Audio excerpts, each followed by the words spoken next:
Yes, there are a lot of other podcasts out there about gaming and current events, but none of them are this cool. This is Alt F4. Alt F4. Video games and current events are our life. It's what we live for. Are you ready? Let's do it. And now your host, a coffee-loving, scotch-drinking, cigar-smoking gamer. This is DuperZo.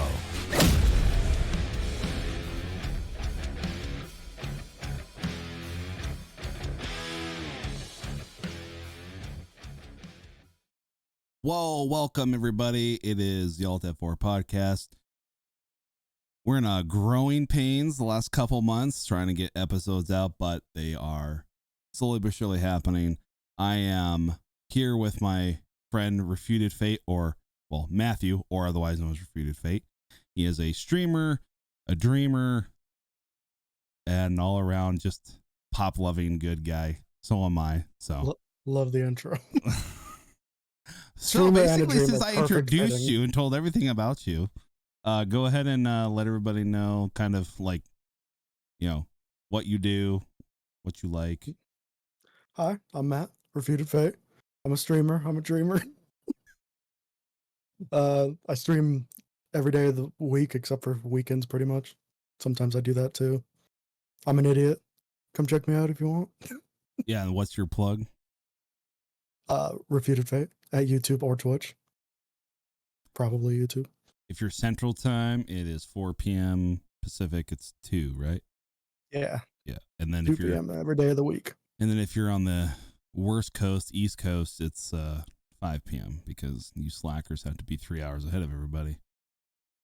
I actually, when I mentioned in like episode 1, I believe it was, with my buddy Cole Killa, I talked about Worthless Pictures. So this is the brainchild, along with another individual who is not with us. Well, he's with us here on Earth, but not with us. That sounds horrible.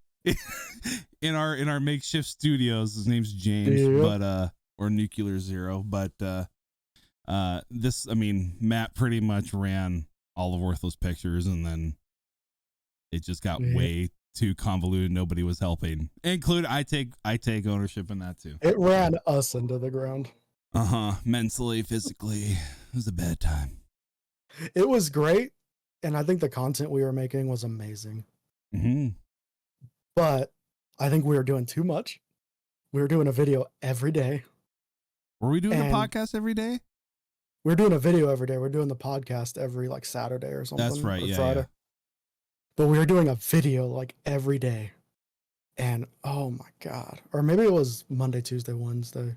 Or Monday, Wednesday, Friday. Yeah. But oh my God. It was brutal because then we had everyone would film. Everyone would film their perspective, their audio, and then you'd go and edit it, and you got to sync all of that up. Oh, that's right. Because that was man. That says how long ago that was. Because there was a lot of PUBG going on with that. Yeah. There was a lot of PUBG going on. Like that's when that new, like that was during the times too when that new desert map came out. Remember that? Yeah. Yeah. Yeah, but that was brutal. And then it was Monday, Wednesday, Friday. And then Steven dad disciplined me because I yelled at Seth for a quick second. That was Fortnite. I remember that. What? That was in Fortnite. I remember that. Oh, is that Fortnite? I thought that was PUBG. Yeah. Then I had to say sorry. Great times. Yeah. So we're gonna talk about a couple things, but the main topic of this podcast is going to be about Hogwarts, because it's a lot of fun. I figured I haven't done a podcast in years. Mm-hmm. So I might as well. First one back, might as well get canceled. Yeah. Look, honestly, I think it's absolutely hilarious to me, right? So I actually just checked it before I came down here. I have spent, since the game came out, this Tuesday will be 2 weeks, or this Monday night will be 2 weeks. Yeah. I've put 33 hours on that game. Not bad. It's a great game. Like, it's if you read the books and you watch the movies and you like Harry Potter and you always wanted to go to fucking Hogwarts, or you always wanted to go to Hogsmeade and fuck around, like, Yeah. see, and there I am going off, right? Told you. Yeah, as long as you're the one doing it, not me. I know I gotta just mess around and have a good, like, it's so well done. And then you get your room of requirement, and so then that's like your layer. So, and it just keeps expanding and expanding. So then you can brew all your potions, and you can have your vivarium, so all the fantastic beasts that you start collecting in the game. Like, dude, it's such a great game. And I would say, much to the detriment of the people who had their jimmies in a bunch, we shall say, there is a trans character in the game. I have seen that. The trans woman is the bar owner of the Three Broomsticks. One of the professors is a lesbian, talks about her partner. Yeah. And so it's just funny that, like, all of these people who just, like, got so angry at Harry Potter content because of J.K. Rowling, and that's the elephant in the room, right? Is J.K. Rowling. And for those of you who lived under a rock the last 10 years, J.K. Rowling has been accused of things like being a TERF, which stands for Trans Exclusionary Radical Feminist, I believe. Somebody can correct me if I'm wrong, but I believe that's what that stands for. Because she has said things like trans women should not be playing sports with biological women. Yeah. And we're not going to go in that debate because I really don't want to get canceled, but that's what she has said, right? So the takeaway is, if you buy the game, because she didn't have anything to do with the game, however, she's getting kickbacks on it. Well, for what it's worth too, she has done those things, and I haven't gone down the rabbit hole of J.K. Rowling, but I'm under the impression too that she also wrote a book about a Buffalo Bill style character that was trans, and a lot of people did not like that. Oh, really? Yeah, I don't know how true that is, but that's what keeps popping up on TikTok and stuff, because this is the subject and all that. I mean, I think for me, like, you can. Here's the thing: all of those arguments for people who are shaming. Like, did you see that post? No. Do you follow me on Instagram? Maybe, but I don't really go on Instagram. Okay, so about a week going into the game, before the game came out, I found this thing on Twitter where this person in the community, who was so fit to be tied that people were going to be streaming this game, that they created a search engine of the content creator. Oh. All you have to do is just type in DuperZo, or all you have to type in is RefutedFate, and it'll tell you. Not just tell you, but then it gave people the ability to potentially dox you. Yep. So the takeaway is, if you don't agree with everything I have to say, or if you don't agree with my opinion and that what she said is bad, or you could also agree that it is bad, but you still want to play the game because you can separate fiction from reality, like, you should be doxxed at your home, which is, like, dangerous as F. Like, well, and it's just your, if you want to call her a bully and a transphobe and all that, you're turning it around and bullying other people. Yeah, right. Like, they are supposed to be the people who are the most compassionate, the ones that are supposed to be the nicest people, love and acceptance and all this horse shit. I'm sorry, it is, right? All that horse shit. And then they're the first ones to, like, I want to swat you. Yeah. I want you swatted. I want people to show up to your home and call your where you work to get you fired.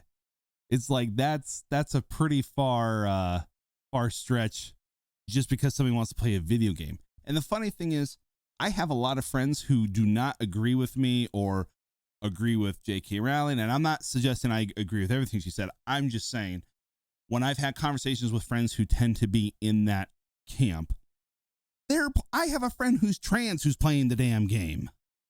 Yeah. And she loves it because it's a game, right? And these people on Twitter who have said all these things about, if you buy the game, you directly support her no matter what, period, end of story. My rebuttal to that is, how can you tell me that while you've typed that out on your iPhone, where the battery that has made your iPhone has the mineral of cobalt, which has been mined by children slaves in Africa? So if I were to use your logic, then because you own that phone, you directly support Apple, Microsoft, Tesla, all these big companies who are allowing children in Africa to be used as slaves to mine the minerals to make the battery that you use, so you can pretend to be the most moral person of all time on Twitter. It's like, that's weird. It's weird. And I know that, and I feel like I know that kind of feels like we're kind of going off topic, but like, in order to continue talking about this game, like, I just wanted to get that part out of the way, because it's like, because it's unique. It's unique because, in a sense, there's a lot of different games you could target to like boycott. You know, you can make a lot of different arguments. You could make an argument, Call of Duty's American propaganda recruitment tool. And they tried to do that with the Modern Warfare reboot one, right? Yep. the Death Highway or whatever. Yeah. Anyway, sorry, I didn't interrupt you. But it's like, there's a ton of different games that you could boycott and maybe deserve to be boycotted. It's very interesting that this is the game that, like, it really it made everybody's heads explode. Yeah. And go ahead. It's wild, because like, at the end of the day, it's like, for me, it's like, I don't care. Like, it doesn't affect me. I haven't played the game. I'm not against playing it. I'm not protesting it. Mm-hmm. But it's just like, it's just a game. And I don't know what your opinions of the Fantastic Beast movies are, but I think no matter what, J.K. Rowling is going to be rich. Mm-hmm. Whether this game does successfully or doesn't, it will not affect her. She's rich, and she's going to stay rich. Right. But then it comes down to the principle of the thing. It's the principle, But I don't know what your opinion of Fantastic Beasts are. I haven't seen them. I've heard a lot about them. I've only seen the first two Harry Potter movies. Nice. But I think as a franchise, it can move on without her and would probably be better off without her, regardless of if she's a transphobe or not. Right. I mean, honestly, like, I like the Fantastic Beasts movies. I think the first one was the best, but yeah. I know that the Secrets of Dumbledore kind of, like, people didn't really like it that much, but I think what I really think, I don't think that it's so much that, because I just actually watched it the other day, like literally like a week ago, and I was like, why did people say this was a garbage movie? Like, this is actually pretty good. But what I think it was is that people just said it was garbage and refused, and it bombed at the box office because of what they did to Johnny Depp. So yeah, I think Johnny Depp being booted off that movie over an accusation, which is a whole other conversation, which happened to not be true. Because because they still had to pay him. But because of all of that drama that was surrounding that, and I mean, and I honestly feel bad for Mads Mikkelsen, because he did a great job. Oh, I know. I love him as an actor as a whole. Like he did a stupid good job on it. And I think that going forward, like, because there's going to be another one eventually, he's still going to own the role and make it his own. And, but yeah, like again, I think, like, for me though, it's like, I'm a very easy to please consumer. Same. Huh? Same. Yeah, like, I mean, I know, like, look, dude, I know that the last 3 Star Wars movies were not so great. But I still love them because they're Star Wars.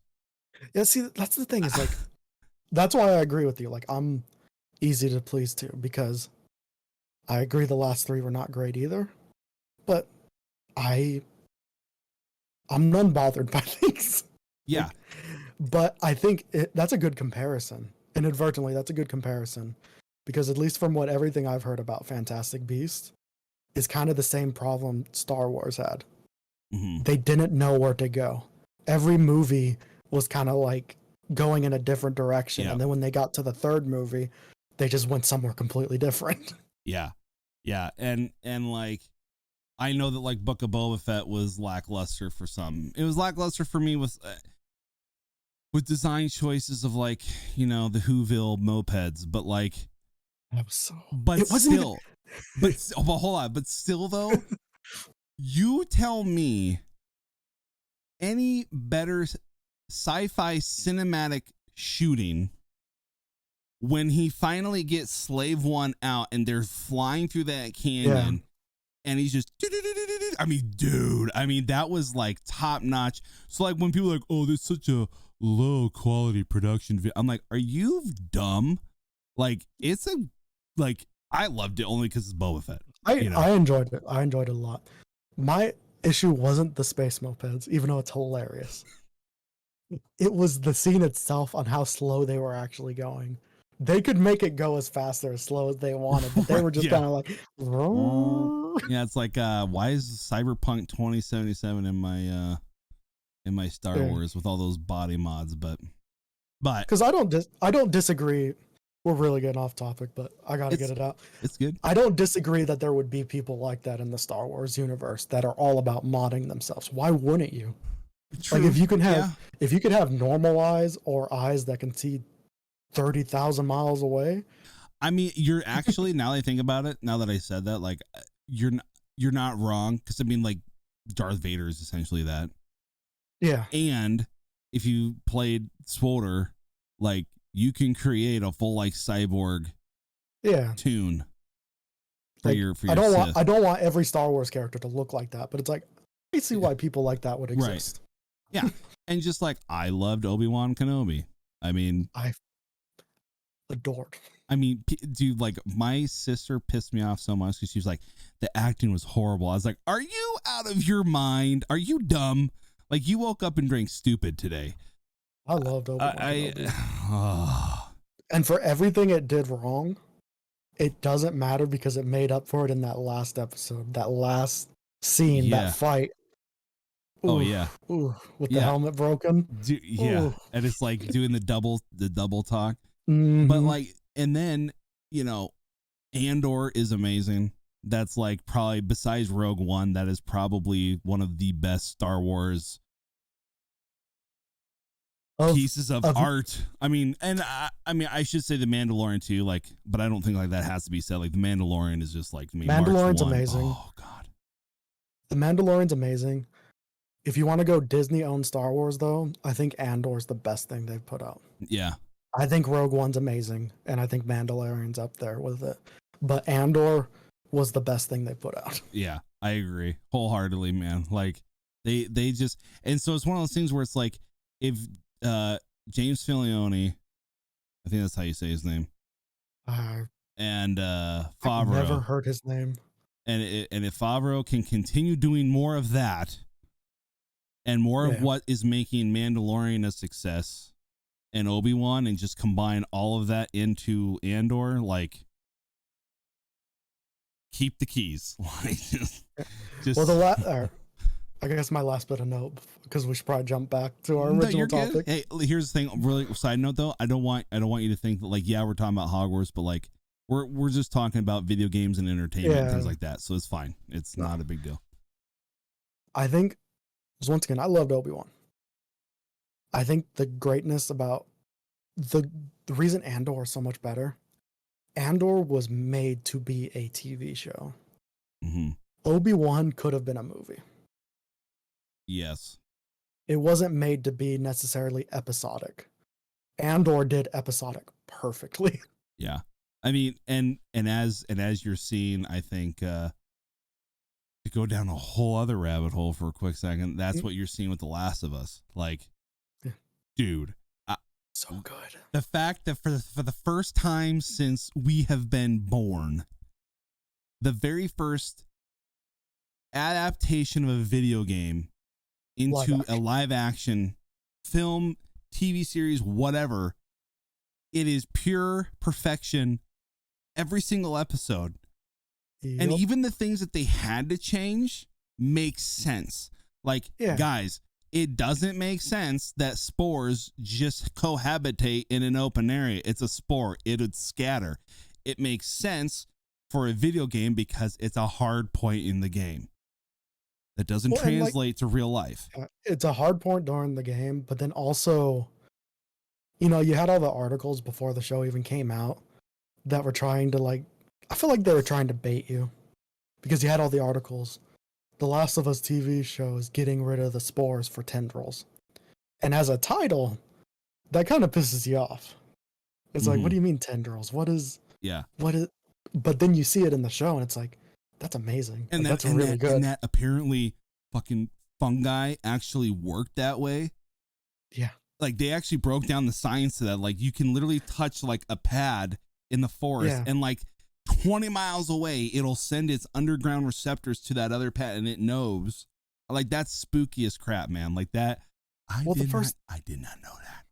Scared me. I was like, oh, I didn't know that either. But then I knew about the zombie parasite thing for ants. Yeah. But also the cold opening in the first episode and the second episode are chilling. Yeah. Oh yeah. When they're like, well, what do we do? She's like, bomb this city right now. Just that one. And then the first one where he's talking about, like, if this species ever jumped to humans, we're screwed. Like, they did such a good job where it's like, it genuinely makes you uncomfortable, even though you know it's a TV show. It's like, well, I'm sorry, but coming off of COVID from 2 years ago, like, kind of was like, fuck. Maybe I should stop eating bread. Oh, I know. And I thought that was such a conspiracy when I went back and watched it. And I was like, no, they avoided it. She didn't make the pancakes. She didn't eat the cookies. They didn't take the biscuits. He wasn't able to. I was like, oh my God. And then the second episode confirmed it when she said where, like, patient 0 was at the wheat factory.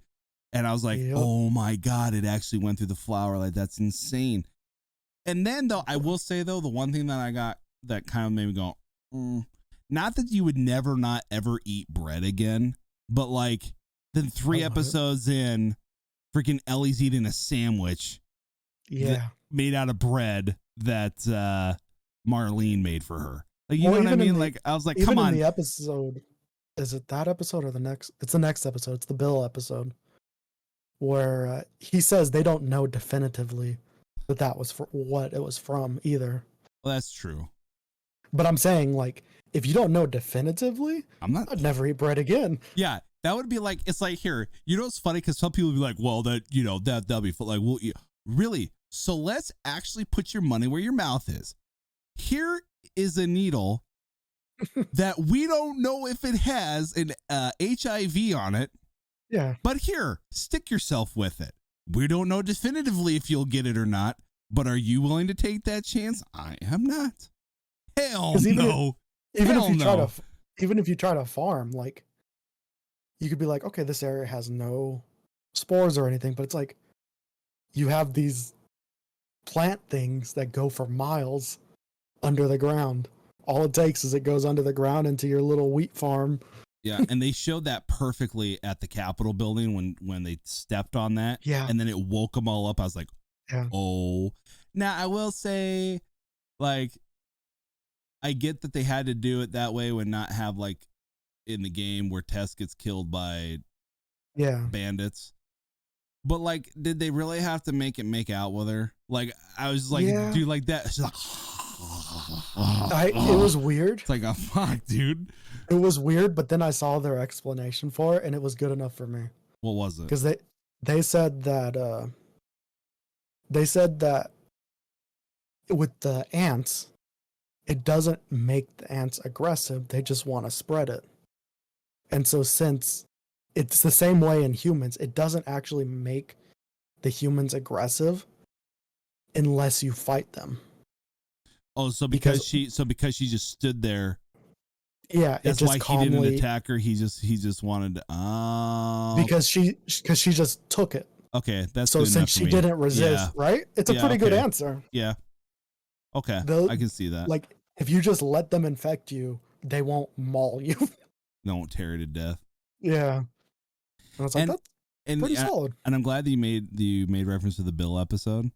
So like, I loved that. Number one, that episode is amazing. And anybody on Twitter or subreddit who was talking about the fact that like, Frank, how do you know they were actually gay? Bro, that just tells me all you did was went from point A to point B. You didn't go and find the notes. Because there's a lot of stuff in that town. There's the notes. You can give the note to him. Right. And like Bill. It's very obvious that when they made that game, Bill and him were gay. Because they were just in a homosexual relationship.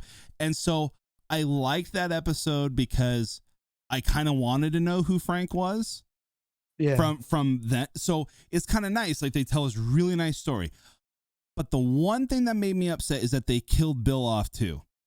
Because Ellie and Bill have such great fucking dialogue in the game. They're great. Like it's that banter that they have for that 30, 40 minutes. Mm-hmm. Like they could have made an episode pure, like split that episode to where Frank unfortunately dies.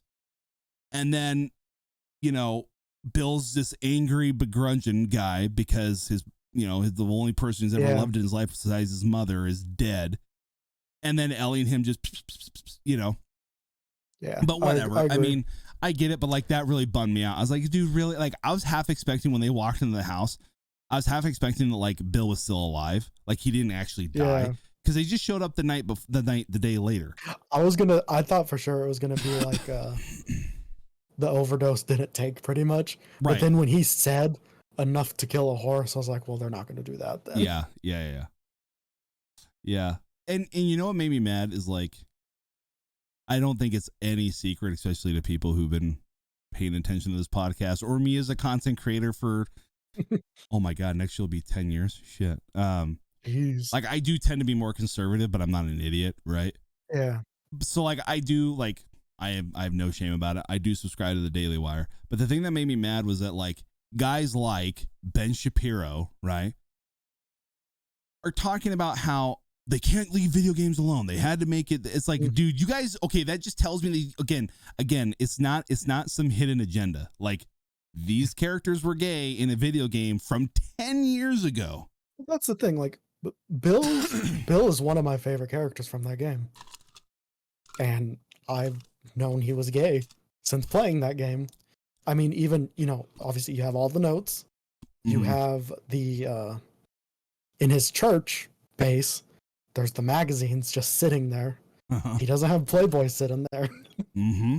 And then obviously you have the notes. You have Ellie finding the magazine in the back of the truck. Yeah, why are these all... Dude, and they did that perfectly in the movie or in the TV show too. It was so good. But, yeah, oh my God, how do you walk with that thing? Yeah. The Ben Shapiro thing, that was stupid. Yeah, I was just like, dude, like you're losing me on me thinking that you're not being disingenuous because like context is everything. Yep. Well, and his thing was it's a zombie show. There weren't any zombies killed in that episode. Which technically there was. But But The Last of Us has never been about the zombies. It's always been about humanity. It's been about humanity. Mm-hmm. And again, like that is why The Last of Us, as far as I'm concerned, even though it's not going to be as many seasons because it just can't be unless they take what's it called? Liberties with it. It can't be as long as The Walking Dead. But even the one season of The Last of Us, if this was the only season we were going to get, which we're not, Yeah, they already confirmed season 2 is a thing. Right. But even if it was the only one, this is still better than all seasons of The Walking Dead. Because and I liked The Walking Dead up until like season 5, 6. Because then it just continued to get weird and weird and weird and weird and weird. I only got to, I don't even know what season it was, but I watched the first season with Negan. That's as far as I got. Okay, yeah. I think that's like 5 or 6, something like that. He's right after the governor. So you're not super, like, you're far in, but you're not like super deep into. However, I love Fear the Walking Dead. I think Fear the Walking Dead became better. See, I never watched it because by the time Fear Walking Dead came out, they tried to use that to save the show, like just the thing that is The Walking Dead. And I was already done. Like I was like, I like Norman Reedus a lot. I really like his character, but I just can't do this anymore. Like I cannot do this anymore. And he's getting a Paris spinoff. Huh? He's getting a Paris spinoff. He's going to be in Paris. Are you serious? Yeah. How did he? Okay, it'll all be explained. It's a part of the mystery of the show is how he ended up there. Oh, okay.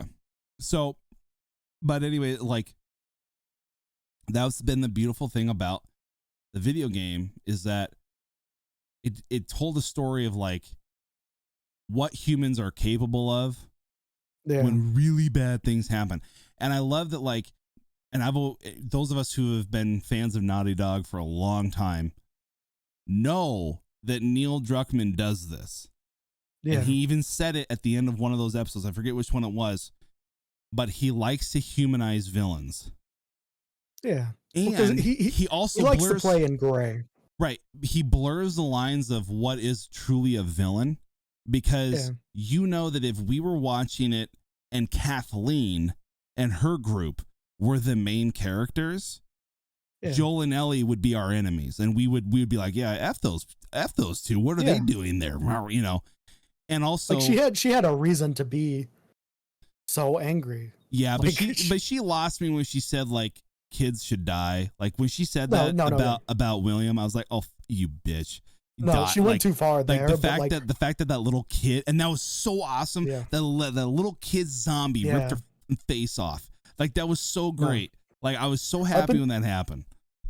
No, up until that, yeah. But like her reasoning for like, you know, overthrowing Phaedra and stuff, it's like, yeah, like they like everything she did up until there, it's like I understand why this character did this. They're not necessarily a monster until she wanted to kill a kid for no reason.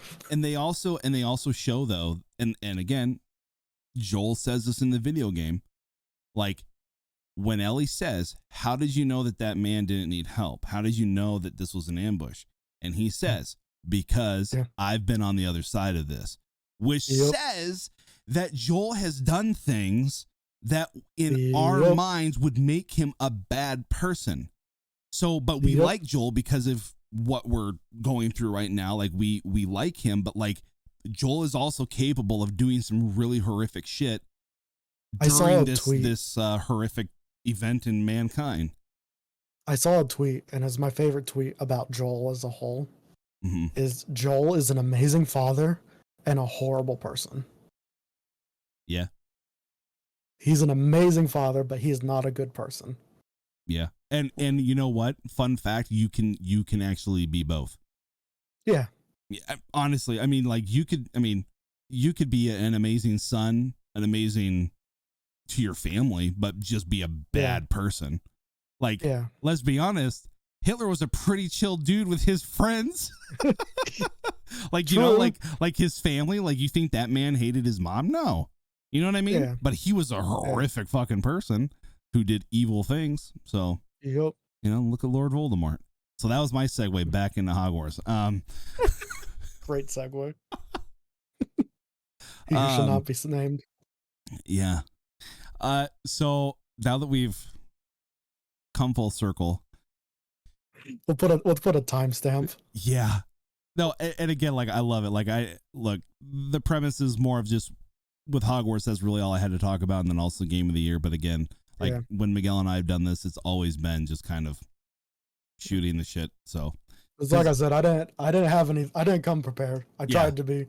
No, if you give me something to spew about, I'll spew. And see, that's the other thing too. Like I feel like when it's less, I kind of didn't like sending that only because like I didn't want you to feel like it was going to be more scripted, because I actually kind of liked the back and forth and how it flows. But with Hogwarts though, like to get back to it, it's a fantastic game. The spell casting works really well. If you, I don't know if you've played Final Fantasy 14. I have not.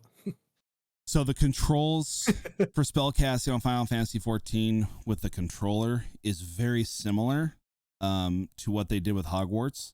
It's not as fluid because, I mean, there's also not a whole lot. I mean, there's... Miguel compared it to God of War combat, which I can't confirm nor deny. Well, here's why I say he's wrong. In Final Fantasy, you hold the trigger down and it opens up your skills. And you hold the trigger down and you toggle, and then it opens up the next set of skills. Yeah. In Hogwarts Legacy, you hold down R2 and your 4 triangle, circle, X, square abilities. Then you hit right on the D-pad, it presents the next 4. Down on the D-pad, the next 4. Does God of War do that? I think it might be based on looks. Well, he's God of War, specifically the 2018 one. It's got like the little triangle. He frustrates me so much. The combat system is nothing. Okay, I'm gonna text him. I'm gonna tell him that he made me mad on my podcast. No, I'm kidding. No, for me, I just found more similarity to it to Final Fantasy 14. And it like, even though that. So in Harry Potter, so you said you only watched first 2 movies. So in Harry Potter, the spells that you're casting, even though technically you're wiping mobs and things like that, the only spell in Harry Potter that can actually kill you is I might mess it up.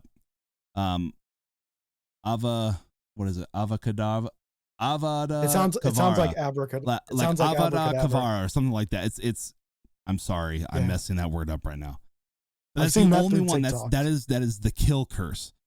Yeah. So but even though you're doing other things but the point is, even though you're technically not killing them, but you are, because you're clearing the mobs, dude, like when you're hitting people with like Infrago and Expelliarmus, like it's like, dude, these boom, like they're just blasting away. And then you bring in the old, it looks dope. It's called the ancient magic.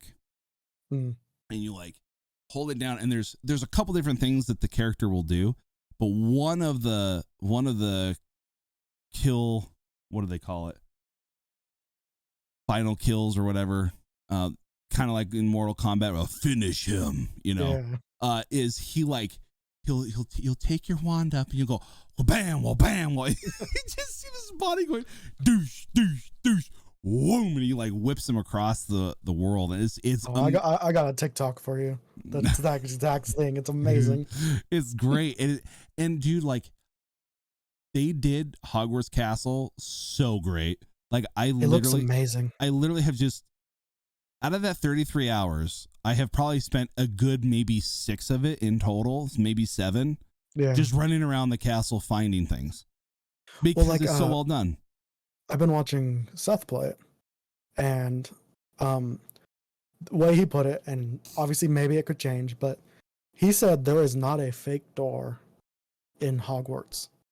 Like there's not one fake door, like one that can never be opened. It's just a sticker on a wall.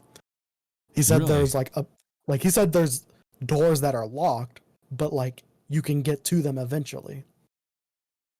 And I thought that was an interesting statement. Well, he hasn't played as much as you, so there might be some fake doors. But like, I mean, I'll be honest, I would tend to believe him only because I haven't really been paying attention to the so-called, like you said, like sticker doors. Yeah. But he's not wrong in terms of like there's a ton of doors. So you have to learn this spell called Allahumora. Or as never mind, I'll tell you later. Alamora is a unlock spell. So you have 1, 2, and 3, and you have to upgrade it by finding these moons from a demiguise. And once you get to level 3, that's it. So now you can literally, there's no door, no chest in all of Hogwarts, all of the hamlets that are locked to you. You can open them right up. So now, great, now Seth's going to make me go on a hunt to see if I can find a fake door. Like, I mean, I would think there would have to be eventually, but like, it'd be really cool if there wasn't. Yeah. Yeah, and then they have like really cool like math puzzles, which took me like a lot of the took me about fucking 12 minutes to figure out the code. Only come to find out after I figured it out and how they were breaking down the math to the symbols. Come to find out, I watched some YouTuber later. He's like, "Oh, if you're having a hard time with this, you need to go to this specific room." I was like, "You son of a bitch!" Like, and it's like some obscure, off the beaten path, random room that has the cheat sheet for it. It's like, yeah, you know what? I mean, at least they put it in the game. Kudos to them. But yeah, I was like, this math is not adding up.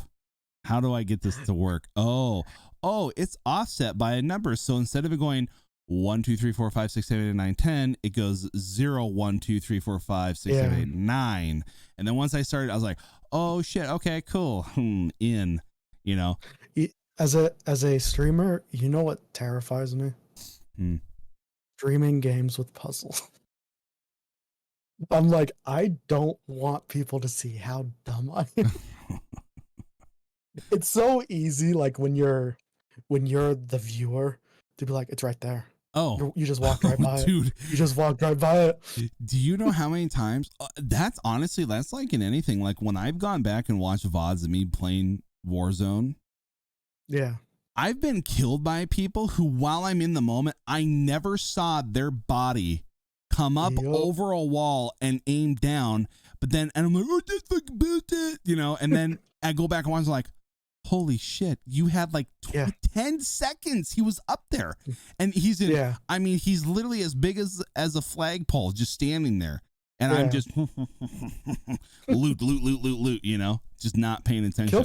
Kill cam was great because like it really solves. I mean, people still accuse, but like it really solves the accusing everybody that kills you of being a hacker. Yeah. I got called. The video that I'll send you after this. I got called a hacker by the kid when I wiped out those 4 dudes in like a matter of 30 seconds. It was like, listen, man, like I'm not hacking, but you can't prove it. But you can report me if you want to, but nothing's gonna happen to me. So my friend, I'll use his stream name because I don't know if he'd want the other one, but my friend Flippy, he was playing Halo Infinite. And he kept running into, he would find hackers all the time, and it's easy to tell once you go into theater mode. But he even found a content creator that regularly streams that was a hacker. Are you serious? And you could tell he was a hacker because he would aim at us before we'd even turn the corners. Mm-hmm. And when you're in theater mode, you can see the red wall. You can see like everyone's outlines. Mm-hmm. And so when you look at him in theater mode, he's watching us through the wall. He's following us through the wall that you can't see. But then what you'd also notice is he would never have his back to anybody. So like wherever his camera was looking, everyone was viewable on the map. He never had anyone behind him. Huh. So, and don't know why I said that, but interesting, I thought. No, yeah. Do you know what's egregious to me? Is that there are people on TikTok who live stream and they're blatantly cheating. Like they have the screen up that they're cheating. Yeah. And they're just like, oh, look at this stupid kid. It's like, you know what, man? You're the stupid kid. Okay. Yeah. You're the 40-year-old, no skill, little baby back. That is, were you able to hear that? Did that come through on your end too? Dang it. But I kind of want one of those. The high pitched one. Yeah. The beep. Cheating in a game. Get good. I don't like I heard someone say it before where it's like it comes down to like them being bullied or wanting to feel powerful and stuff, which I'm sure for some cheaters it is. But for me it's just like, where's the fun? There's no fun in it. There's no fun in it at all. I would rather continue to just get killed with 1 kill, not do well because I'm still trying. Like, that's the point. Like, you're just trying. Like, but that's what I mean. Like, if I'm letting the cheat do all the work for me, why am I even playing the video game? right. Like, what? Why am I Just doing set up an this? algorithm to run it as a bot. Just Like, am I doing this just so people think I'm better than them, even though everyone's going to accuse me of cheating because it's kind of blatant? yeah. Yep. Yeah. And Insanity. speaking of cheating, though, man, in Hogwarts, man, some of those little wizard kids are fucking assholes. Like, they just do, like, there's like different games you can play, and they talk. I have heard worse things come out of a Call of Duty lobby. Or I'm sorry, they have said things that are. I'm joking, but like they're like, "Oh, you think you're better than me, Mister?" It's like, oh, and meanwhile, I have Avacadabra, and like I've been trying to like scout, like and like your wand just kind of goes, because like wait till the Dark Lord rises. I was watching Seth play it, and this was early on. You do that first duel on the table. Yeah. That kid talked mad trash, dude. And then he didn't even get a single hit off of Seth. He just did like backflips. Yeah. It was amazing. Yeah, dude. Like I've never wanted to hurt more NPCs in my life than some of those little rich, pure blood wizards at Hogwarts. Yeah. But that being all said, it's a fantastic game. If Zelda was not coming out this year, we're going to start kind of segueing in that. I have Zelda, 2 more points on this. Oh, go ahead. Okay, well, 1, haven't played, but I try to keep up on things. I heard people say they think Hogwarts Legacy used to have a like morality system in it, and that maybe they took it out at some point. Oh, because really? they do let you use like the curse spells and stuff, and like the game almost wants to like be like, don't do the bad stuff or you'll be bad, but like they think maybe like at some point during production they took that out. I could totally see that. Right? Yeah, that would have been really cool. Yeah, especially though with like the dialogue, they've kind of helped play that out where it's like you can opt not to get the bad curses. By the way, yeah. In conversation, you can say, no, I don't want to do that. You know, you can basically be a little chicken shit. Yeah. Like, and I will say, dude, like the torture curse, Crucius or Cruciatus. Yeah. Dude, like when you cast that, like you do kind of feel like a piece of shit. Yeah. Like I do, like, because like there's sometimes like spiders will be like coming at me. I'm like, oh crap. And I have to like stop you for a quick second, but I curse you, you know, and it's like screaming, you know, you're kind of like, it's not. Well, then there's nice. even, I think it's early on. You can like, I don't know who the guy that like escorts you to Hogwarts is, but like early on, Fig, you can like, Professor Fig. Yeah. You can choose to like not rat him out to Professor Weasley. Yeah. And the dialogue changes too. And it's like, that's kind of a morality choice. Yep. Like she asked me, she goes, blah, blah, blah. And I was just like, I don't know. I mean, it's not a big deal. And then all of a sudden he shows up around the corner and they do their little dialogue and then she leaves. And then he's like, I overheard you talking. Thank you for keeping us quiet. Like, you know what I mean? Like, it's like, so like, I'm not saying it makes it lesser of a game, but like, that would have been really cool. Yeah. If there was morality. Kind of like Red Dead Redemption and Red Dead Redemption. You know what would have been dope? Infamous. Or you know what would have been dope? Is if they did it the way of like Mass Effect where like your face changes. Yeah.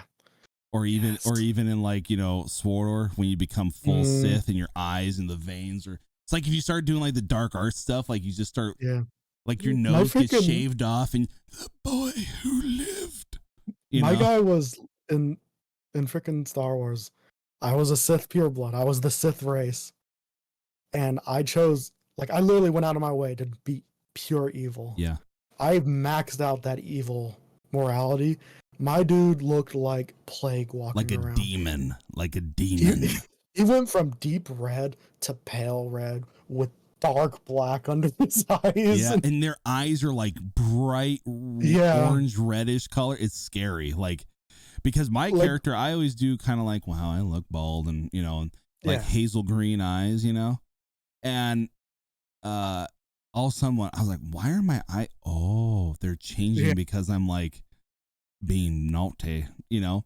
But in that game, it's amazing. Like, you know, plus 40 to do Sith things, and you're just like, no, I'm actually gonna curse you now, you know. But did you have? Was that your one of two, or did you do both your points on those? Because you only talked about the morality one. Yeah, the morality was just a point, and then my other thing, just on the controversy as a whole, was just like, I'm very like, let people do what they want as long as you don't harm other people. Right. Exactly. And it's like, once you start becoming the bully, like, that's not cool. It's kind of like when we play Battle for Azeroth, and you and I, and I think James, but I know as you and I for sure were spreading the meme around about the Nazis being like, "Are we the baddies?" Like, you know, all of a sudden the Horde are like, "Wait, are we chemical warfare right now? Like, are we actually the bad guys now?" Like, yeah, like if you're doing that stuff, like you're the bad guys. Because like I'm all for do whatever you want to do if it makes you happy and it doesn't harm other people. It's fine. Mm-hmm. Yep. And even tell me like, okay, I don't think you should play Hogwarts, and this is why. And it's like, that's fine. You can do that. It's once you go further and then you just are a bully and like harassing people and doxing them. Yep. Or even so, and because I've now stated my opinion, you must agree with me. Yeah. You can say, like, hey, you know what? I appreciate that's how you view it, but I don't view it that way. And if you want to hang around, it's completely fine. Just say, I don't think you should play that. She's a transphobe. She's an asshole. Yeah. But like, it's once you go into harassing and bullying, it's like, well, you lost it there. Yep. Yeah. And again, like if I don't think it's going to win Game of the Year, even though I believe it should. I believe it should. Not for being an asshole. It's just a good game, and it's an original concept of a game in terms of how you do things.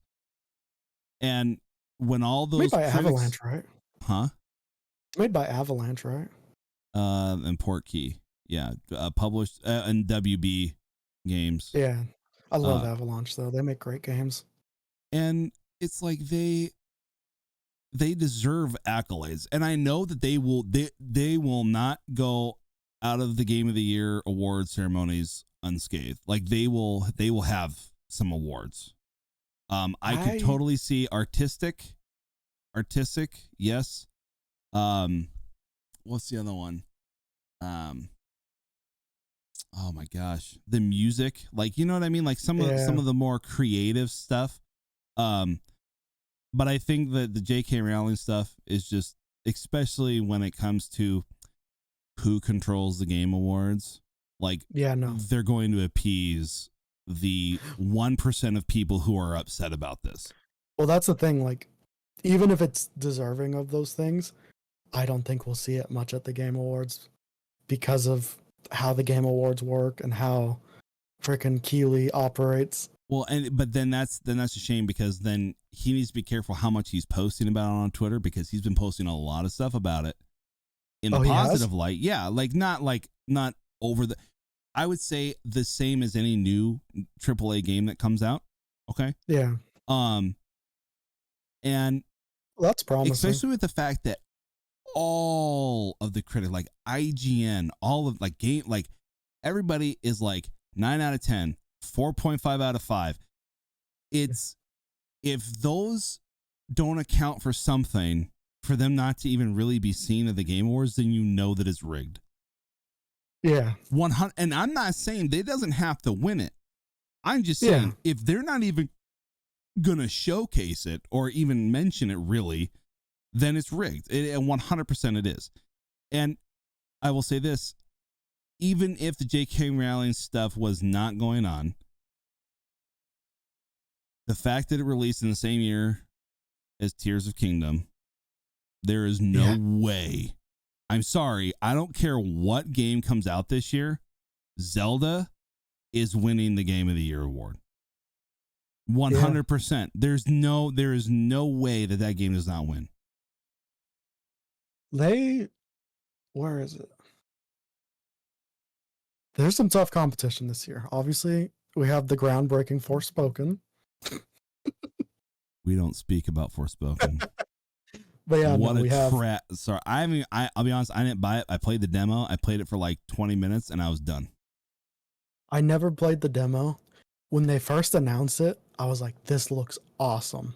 Mm-hmm. And then every time they showed a little bit more, it's like, "Oh." And then the voice acting. Did you see that video? You see that video? The Marvel. Oh, the credits like Marvel. So bad. That was so unfortunate because I was excited for that until I was. Yeah. And then you've got Jedi Survivor. Jedi Survivor, Tears of the Kingdom. I don't know. Diablo's coming out this year, maybe. Has Diablo ever won a game of the year though? No, but they're or I don't know if they have, but they're popular. Atomic Hearts comes out this week. Yeah. Wait, Looks really dope. Wait, are you serious? Atomic Hearts is already coming out? Yeah. Oh, dude, yes, because it's on Game Pass. It's on Game Pass. It's a free game that I don't have to pay for. That's why okay. I've seen almost nothing about Atomic Hearts. I haven't even watched the trailer. The only thing I've seen is it looks like Wolfenstein. That's it. And then I stopped Wolfenstein? watching. It's Russian Wolfenstein. But I saw one TikTok that compared it to BioShock. And that was enough for me. I was like, okay, I'm in. And now I'm going to play it. I'm going to stream it when it comes out on Tuesday or whatever. Nice. But if you want to go back around to yeah. No, Hogwarts. There you go. Wait, go ahead. Sorry. Go back to Hogwarts. If you want to go back around to Hogwarts, there are people that are trying to cancel that game as well. To Atomic Hearts? Yes. Why? Because of the Ukraine conflict? That's the only thing I can think of in my mind why people would want to stop that. Yes, because of the Ukraine conflict, but because it's made by a Russian game company that hasn't necessarily I'm not an expert on this, but from my understanding, it's a Russian game company that hasn't condemned the war. Oh my God. So what? But in my opinion, if you're a Russian company operating in Russia, you're not gonna condemn the war because they will shut you down. Yeah. It's just like in China. Yeah. You have a business because the government lets you. And by then default, you are working for the Chinese government. Like, and that's not to say, for all we know, everyone working at Atomic Heart loves the war. They support the war. But if they don't, they're not going to say it because they'll get shut down. Like, yeah. And you know what? You know what'd be a good point about that? Look at who, it's a Russian name, so I can't pronounce it. But the guy that wrote the books for Metro. Yeah. He condemned the war from the very beginning. And did you know what happened to him? I did not. Putin put him on a blacklist. Like he had to flee Russia. Yeah. He's living somewhere because the KGB, the goon squad, is out because he is enemy of the state. Like to not, I know I'm kind of yelling, I'm sorry, but like I could kind of see your, like the idea that like Western society thinks that the world works the way it works for us, and it doesn't. We have it pretty nice here that we can still tell our government until it changes next week. I'm being funny. That like we can tell it to basically go itself. Yeah. And we do have free speech, freedom of speech. Like, and you know, it's just like, and here's the other thing too. Like you really want to talk about a conflict in terms of like these people who are grandstanding. How much do you want to bet that at least just one of those motherfuckers, I'm being very selective on what I'm bleeping out, aren't I? One of those people are either driving a Volkswagen or a Mercedes. Both cars were developed by Nazis. In fact, the Volkswagen was developed by and designed by Hitler. It is called the people's car. So if you, out there don't like atomic hearts and you are talking shit and you drive a Volkswagen, you might want to go to the dealership tomorrow. It's the same thing what I said about the battery thing with the phones and being mined. Like, oh my goodness. But yeah, I just saw that and I was like, you know, we don't know. I mean, I haven't gone down the rabbit hole enough on this. Maybe there's evidence that they do support the war or whatever, but it's like, they're not going to admit that they don't. And at the end of the day, even if they do, so what? So yeah, I mean, what? So what? You know what? Like, we're going to go on a little tangent here. I am so sick and tired as an American that, like, I don't want us involved in any of this. This is not our problem, right? So if Russia's going to fuck, Russia's going to fuck. And if the Ukrainians can't figure it out, then that is not, I'm sorry, but that is not my problem. And that is not your problem. And that's not my family who are in the military, their problem. Like, you people don't want us to be the police of the world, then you need to start figuring it out without us sending billions of dollars to you. And also, when you talk about Neil Druckmann kind of humanizing villains, let's make no mistake here. Putin's a pretty villainous dude. Okay? Yeah. But guess what? Zelensky, he's a corrupt motherfucker, man. Like, these are two countries that are not good fighting each other. Like, both governments are garbage. But on one hand, governments have their corruption. But here's the thing, though. When you talk about Neil Druckmann kind of humanizing villains, I'm not going to humanize Putin, but I will say this. Putin said from the very beginning, since the dawn of time when he took over, when the Soviet Union took over, which I know isn't exactly true, but I mean, he's been in power for like, what, 25 plus years now? It's a long time. He said that NATO is not allowed to encroach upon certain areas of the Baltic and things like that. Okay. And you know what? NATO said, fine. And then Zelensky gets elected and says, I want nuclear missiles right on the border. And Putin said, no, you're not doing that. And then this happens. Now, I know that's a whole other subject, but I'm just saying, like, there are things more complicated than just Putin being an asshole, even though he is, and he has no business trying to stake claims in Ukraine. But, like, it is a very convoluted topic, and that's my point that I'm wrapping with that. It's a very convoluted topic. So just because a company neither denies nor says that they support it, that's none of our business. And again, you're playing a game in Jane and Silent Bob, fictional characters, guys, fictional characters in a made up universe. Yeah. Like, this would have been like people boycotting Wolfenstein because, there's Nazis in it and they won World War II. How offensive is that? Yeah. Okay. Well, that's the thing. Like, I love alt history. Me too. I love Man in the Castle, baby. Sorry. Love Man in the High Castle. Love it. Love Wolfenstein, one of my favorite games. But I think it's pretty, I can comfortably say I am not a Nazi, nor do I support Nazis. Right. But they make for good game content. They do. And TV shows. They do. They do. Yeah. There was the Game of Thrones guys. Did you ever hear about this when it happened? Maybe I did, but I don't know exactly specific. The showrunners of the Game of Thrones show, after Game of Thrones, they were going to do a Confederacy show. Ooh, that would have been good. And it was going to be alt history. Where they won? Yes. Oh, man. And it got a lot of outrage. I'm sure and it they did. ended up not. Of course. Because people were like, well, slavery and all this and blah, blah, blah. And it's like, yes, slavery is bad. But this is just, it's a alt history show. And like, Man in the High Castle, Nazis are bad. They're still bad in that show. The Japanese Empire is bad. Yeah. And they're like showing, in that show, they never really say like, oh, see, don't you feel bad for the Nazis and stuff? It's like, no, like, look at how worse the world is because they would have won.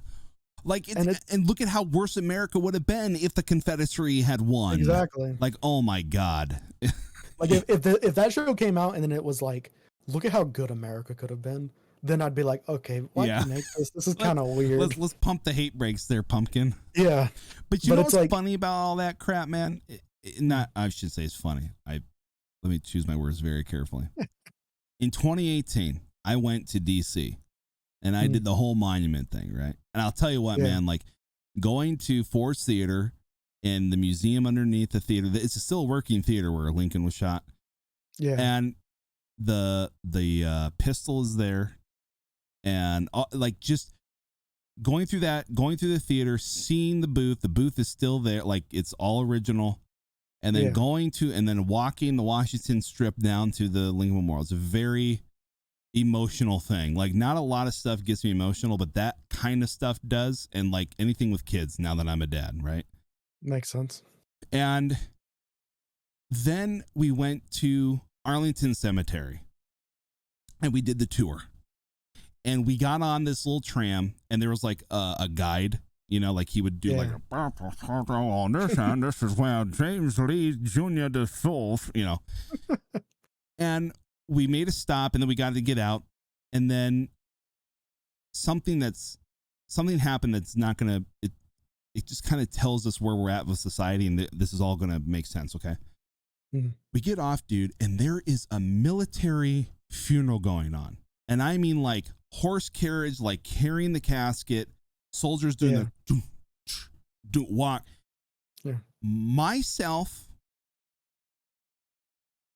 and my wife and like 3 other people out of a crowd of like 100 people stood there, turned around, took my hat off, and put my hand over my heart as this procession is going through. Right? Yeah. Meanwhile, you have these dudes, they're recording, dude.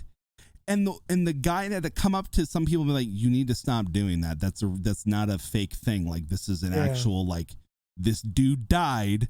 This is a military funeral. Please show some respect. Like, hello. So that happens. And then the last part of the trip, or the little tour, I did not know this, but Robert E. Lee's house is in the middle of Arlington. I don't know. And that's where all the Confederate soldiers are buried. They're all buried around his home. Like his house is now a mausoleum, but like it's his property, and then like all the Confederate soldiers in the surrounding area were buried there. And our guy was a black guy. And you know what he said? He said, I know he says, I'm very much paraphrasing, but I kid you not, I have no reason to lie. This man, especially because who's president at the time in 2018? This man literally said, we're going to be going over to the Confederate side of Arlington Cemetery, which, by the way, I had no idea that they buried Confederate troops in Arlington Cemetery. That's kind of crazy. And he said, even though over 100 years ago, these men that are buried in the ground fought so that I wouldn't have rights and live my life as I've lived today, they are still American soldiers who died fighting for a cause that they believed in. And you will show them respect when we go to their cemetery and walk around. And it was like a zero tolerance policy, because clearly things have happened in the past. Yeah, people are going to be. And it's like, dude, there. like, and the way he said it, like, you could just tell that, like, he was not saying it because, like, his job demanded that he said that. Like, this man, like, he was almost crying the way he said it. And, like, not because, like, oh, I had to say this, but, like, he was so sincere in saying that, like, though these people were racist, like, they would not like me, like, these are also American men who died fighting for what they believe in. Like, you need to show some kind of respect to them, because guess what? They're 150 plus years in the ground. They're not hurting anybody. Yeah. Well, it's very, this, talk about choosing your words right, but it's very different too when it comes to like soldiers and stuff, because it's like people fight for causes and stuff, and yeah, they believe in them, but like sometimes like a soldier is just a soldier. Yeah. Like, I mean, I don't know how to word this without it coming out wrong, but like Nazis are bad. Nazis are horrible. Yeah. But I'm sure there were a lot of Nazi soldiers that were just soldiers. Like, you know, they if you think the Nazis on Omaha Beach, just your basic grunt, even though maybe they bought in the propaganda and didn't like Jews very much, but really, really in the government and in the military, it wasn't unless you were not SS is my point. Yeah. SS, like, I mean, SS, high-ranking generals and stuff. The normal gun MG-42 gunner on Omaha Beach was not putting Jews in a gas chamber, is my point. Yeah, they were just... Now, there may have been rumors. They may have heard of things, and maybe they didn't care because they bought into the propaganda, right? But, like, at the end of the day, you cannot say, I'm not saying you are, I'm just saying in general. Yeah. You cannot say that every single German soldier in World War II was an evil, Jew-hating piece of shit. Because a lot of Germans joined the military because of how they were treated from World War I. Yeah. Like, if you want to take a mirror and look yourself in the face, France, England, and the United States can thank themselves for developing the monster that was the German war machine of the Third Reich. Because we literally gave them all the blame for World War I and then indebted them. That's going to piss a lot of people off. Like, well, and like bars of gold for a single loaf of bread in a wheelbarrow? Yeah. Like, are you kidding me? Well, and that's the other thing is obviously Hitler started turning it around, but like a lot of people, even in the US, joined the military to get out of poverty. Yes. They joined the military because it is a good financial option for them. Yeah. And, I'm sure it was that way with Nazis, and I'm sure it was that way for some Confederate soldiers. Correct. And by no means, I just want to make this very clear.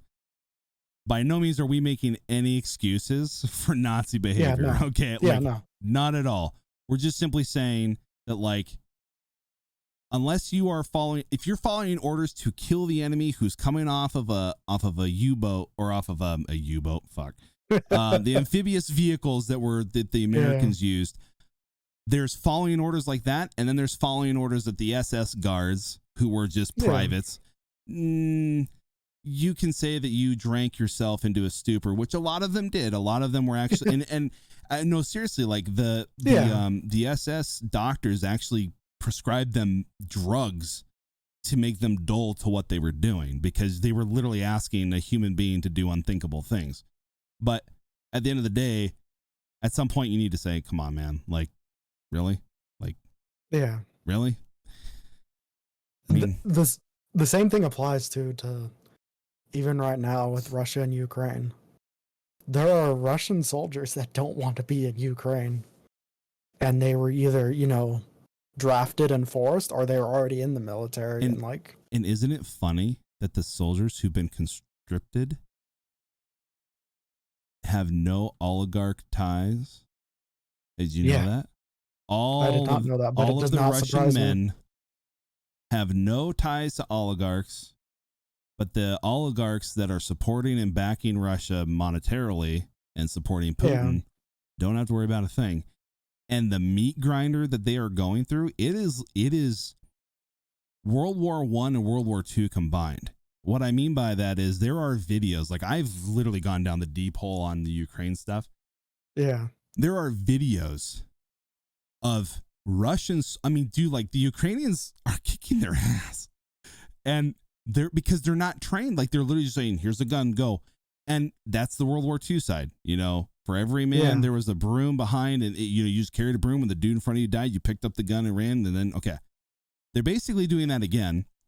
And there was a video of Russian soldiers stacking bodies as sandbags for cover. Okay, think about that. Yeah. And there is a train that is coming inland, and it is called the crematorium train. So they're burning bodies on the go. Yeah. Like the amount of lives lost for no reason other than just Putin's an asshole. Yeah. Because, Russia is a small country. They need more land. I know. I mean, they're about as big as the United States, but jeez, they're a tiny place. I think that also goes with like, regardless of how the governments operate, Russia and the Ukraine, it's like there's a difference in, obviously Russia just throws bodies at the problem, but also a lot of those bodies don't want to be there. Mm-hmm. And then, Ukraine, they have to be strategic because they don't have as many bodies, but at least they have more bodies that are willing, proud, and fight like for their they're country. willing, they're proud, and they're like, we're defending our country. Mm-hmm. And then you have the Russians who are just like, I don't want to be here. I just wanted to get a paycheck. Yeah. Did you see that video early on last year when that there were Russian soldiers just standing outside out of a village, and this little old lady was handing them seeds? This little, I'm sorry, I said Russian lady, but a Ukrainian like babushka was walking, and she's talking shit to him, man. Like she was giving little bags of seeds, and one of the Russians says, they're like, what is this? And she said, so that when you get killed, the flowers will grow where your corpses rot. And I was like, God damn. That was bold. I remember seeing the the security camera footage of them like raiding grocery stores because Russia wasn't giving their own soldiers food. Mm-hmm. I think it's funny. I know this is not necessarily a political podcast, but I think it's crazy though. Like obviously, for all of our lives, it's always been like, Russia bad, which Russia is bad, but like Russia bad, Russia dangerous, and all that. And then just how much they've flopped at invading the Ukraine. Well, yeah, it's not just been Russia bad. Russia is a threat. Like Russia is something to be feared. And it's like, the correct thing, dude. Imagine, okay. There's a difference between being mismanaged of the evacuation of Afghanistan, which it was mismanaged, and as far as I'm concerned, I don't care who the president is, you have to answer for that shit. Yeah. But that does not show a face of tactical power of the United States military. Imagine how many more casualties the Russians would have if they were going up against the United States military. Like, I mean, we're talking pound for pound, Army, Marines, and all the spec forces that go in between. Yeah. They are done. Like, we're marching into Moscow in a week. Like, you know what I mean? Like he literally, and that's the thing, Putin showed his hand, and that's why he's threatening tactical nukes. Well, that's what I mean. And it's like, I feel like, I'm not, it's not getting back into world police and stuff, but it's like, if Russia didn't have nukes, I feel like we could probably mow them down. Yeah. Because they have, when it comes to Ukraine, they've showed their hand. They keep going through generals because he keeps demoting them because they're not doing what he wants. Well, but they're afraid to tell him. Yeah. it's Hitler all over again. Yeah. They have to tell him what he wants to hear. But when you go back to it, like it even goes further down.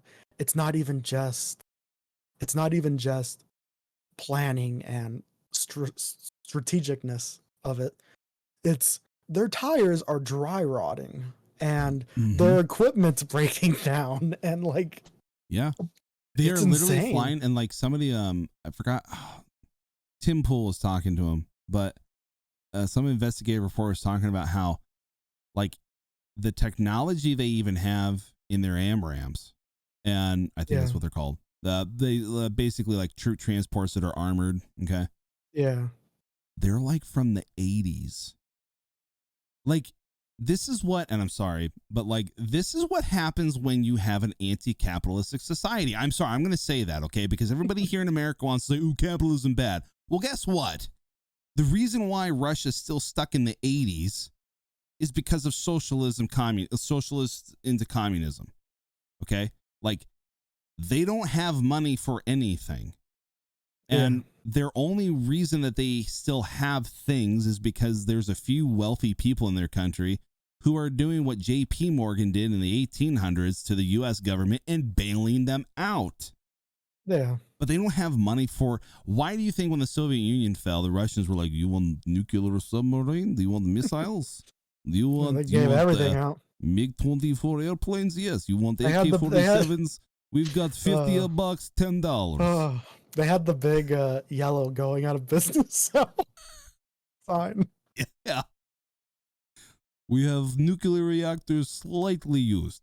We don't go to Chernobyl, but it's okay. You know, but I think that was, to me, that was the craziest thing. Just from like, you know, like I was saying, with everybody, it's always been Russia's bad. Russia is a threat to us, and it's like, but like, obviously, it's a good thing.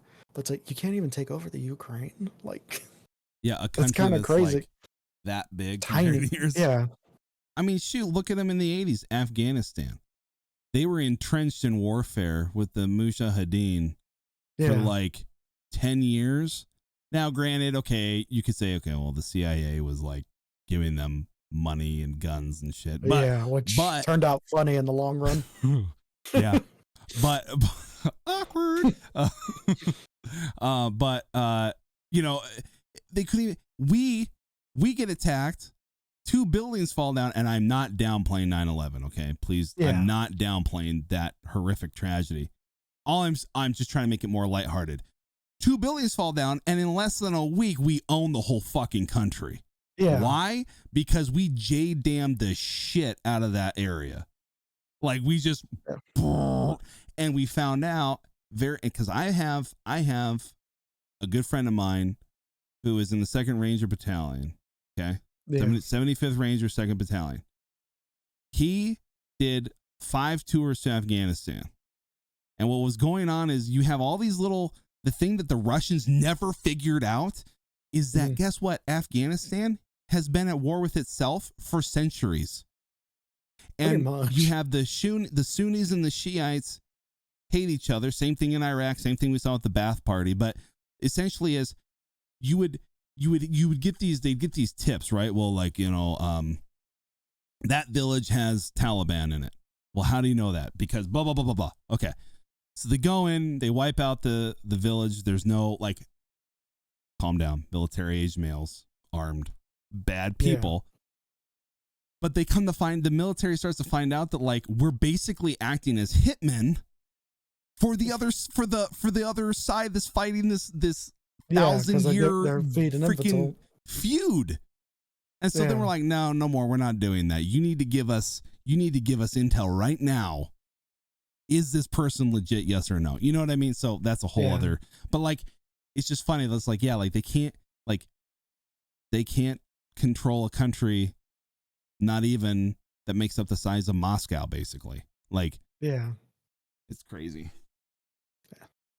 I didn't want to lead us down any politics. No, you're fine. Here's the thing in that particular it's a crazy topic. Idea. It's funny though you say that, but like the more that I've been doing this, like politics has like bled itself into video games and entertainment in the last like 3 years, and it shouldn't have. You know, it's bled itself into everything.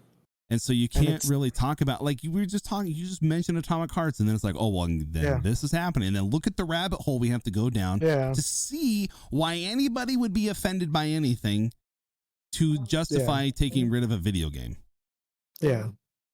Like, it's really weird because, like, completely different, but it's like the world is just weird now. Like, I would say you and me politically don't line up perfectly. No, but I think we agree on a lot, but disagree on certain things, technicalities. And I don't necessarily know what I am considered. But my point to get at is like, it's crazy where we've got. I don't know.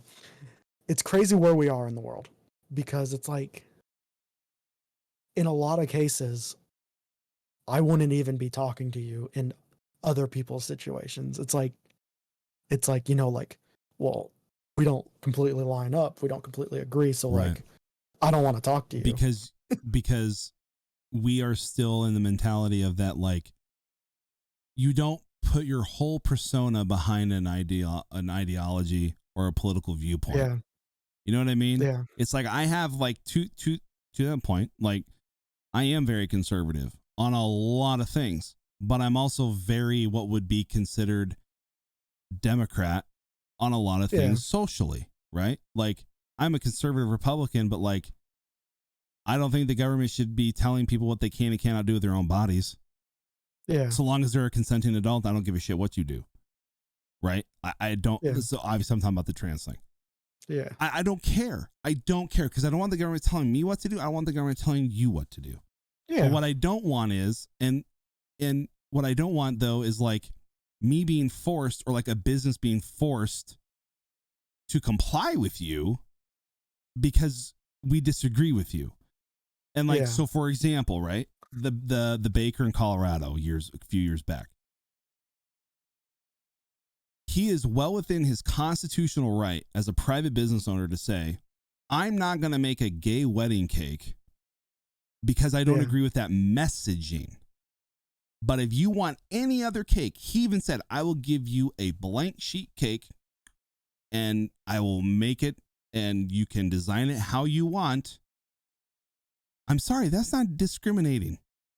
If he said, I'm not going to make you any cake, birthday cake or what else, because you're gay, then I have an issue with you. But if you're simply just saying, hey, you know what? I understand. It's the same thing with the hockey player for the Red Wings or the Flyers, excuse me. You know, he didn't go to practice to wear the jersey. He's a Russian Orthodox Catholic. And he didn't go to practice because they had like the Pride night. And all he said was this: I support people living their life the way they want to live it, but I don't support that lifestyle, so I will not be there for practice.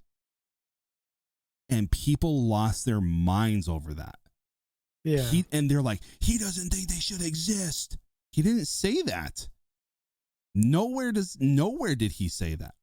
And I think we need to come back to like, people are people first. And what I mean by that is like, you, Matt, are more than just your political opinion or your religious view or lack thereof. You are more than just what makes you into what you believe in certain things. You're a human being first. I'm a human being first. So just by that default across the line, you deserve, not to sound, you deserve love and respect. You deserve to be loved and respected by people of anybody. And I don't mean like romantic love, but you deserve to be treated like a human being who's validated. Because everyone deserves to be treated like a human. Right. But then if you want to talk about different subject matter, it should be okay for somebody to say, hey, you said X, Y, and Z. I don't quite agree with that. And that doesn't mean that the person hates you. Yeah. But nowadays, if you say, hey, I disagree with X, Y, and Z, you hate me, you don't think I should exist, you are every kind of phobe category that exists nowadays, and you should lose your job. What? Like, all because I don't agree with you? Like, I don't understand. I wouldn't want that for you. Why do you want that for me? It's wild. Like, I think it's just crazy to me because it's like, I guess the word for it is like team mentality. I feel like the world has gone too deep in that where it's like you're left or you're right. And like, I hate you. You hate me. And like, I hate you. You hate me. We're not a happy family because we'll kill each other off before anyone else. Like, seriously though. You know? Yeah. And like, I think it's wild. Like, I feel like we've gotten to a point where it's like, okay, if you're a Democrat, you vote Democrat. If you're a Republican, you vote Republican. And obviously, to an extent, that makes sense. But it's like, sometimes, you know, if you're a Republican, the Democrat for that position is better. And sometimes if you're a Democrat, the Republican is better. And it's like, we've reached a point where it's just like, no, if you're that team, you have to vote that way. And if you are talking to anybody that's on the opposite team, you should stop talking to them. I voted for Obama first time. My first time I could ever vote was 2008. Yeah. Because I believed him when he talked about hope and love and change and all that crap. Well, guess what? Hope and love and change actually turned into his administration drone strike the Middle East more than anybody even to date. Yeah. In one case, killing an American citizen child because his father happened to be associated with some terrorists and he just happened to be over in that area visiting his dad. And the response from the administration was, well, he shouldn't have been there. What are you talking about? Then 2012 comes around and I realize I've been lied to by this person. Oh, he really is just like any politician. Like he'll say whatever you want. Republican or Democrat, they don't care. So then I was like, okay, well, I'm voting for Mitt Romney. Okay. That sucks, but I'll hold my nose. And then 2015 rolls around. And I was vehemently against Donald Trump from the very beginning. But do you know who I'm vehemently more against than him? The Clintons. 100%. Evil, vile human beings. And yes, I like to grab them by their pussy because I'm a grown man who's wealthy. And if you don't think that there's women out there who would not let that happen, I'm sorry, you're lying to yourself. I would take that over. I've had people killed in my husband's administration because they didn't do what we wanted. But all of that is, I think your pathway makes sense though. Like, you believed what Obama was saying, turned out not to be, but like, and then like, my point was that you're not just voting for a certain side because they're a certain side. You're voting for who you think fits the job. And it's like, I understand why the parties exist. I'm not saying get rid of parties. Mm-hmm. I understand why the parties exist, but it's like, sometimes the other person's got good ideas. Right, exactly. And I want to be clear too. Nowhere do I believe that Donald Trump should have said that I think that's a gross mentality to take. I just want to kind of go back to that. Yeah. It's a very misogynistic thing to say. Yeah. But all I'm saying is, like, compared to the evil shit that the Clintons have done, that's pretty low bar on my moral scale. Now, he actually, policy-wise, does some pretty good things with North Korea, with the Middle East. I mean, the fact that he got like different Middle Eastern countries to come to the table to recognize Israel as a country. Yeah. Like, that's some good stuff. And the economy was actually pretty darn good up until the pandemic. But is that his fault? No. So then 2020 rolls around and then the Democrats want me to vote for a man who is less cognizant than a skeleton. Yeah.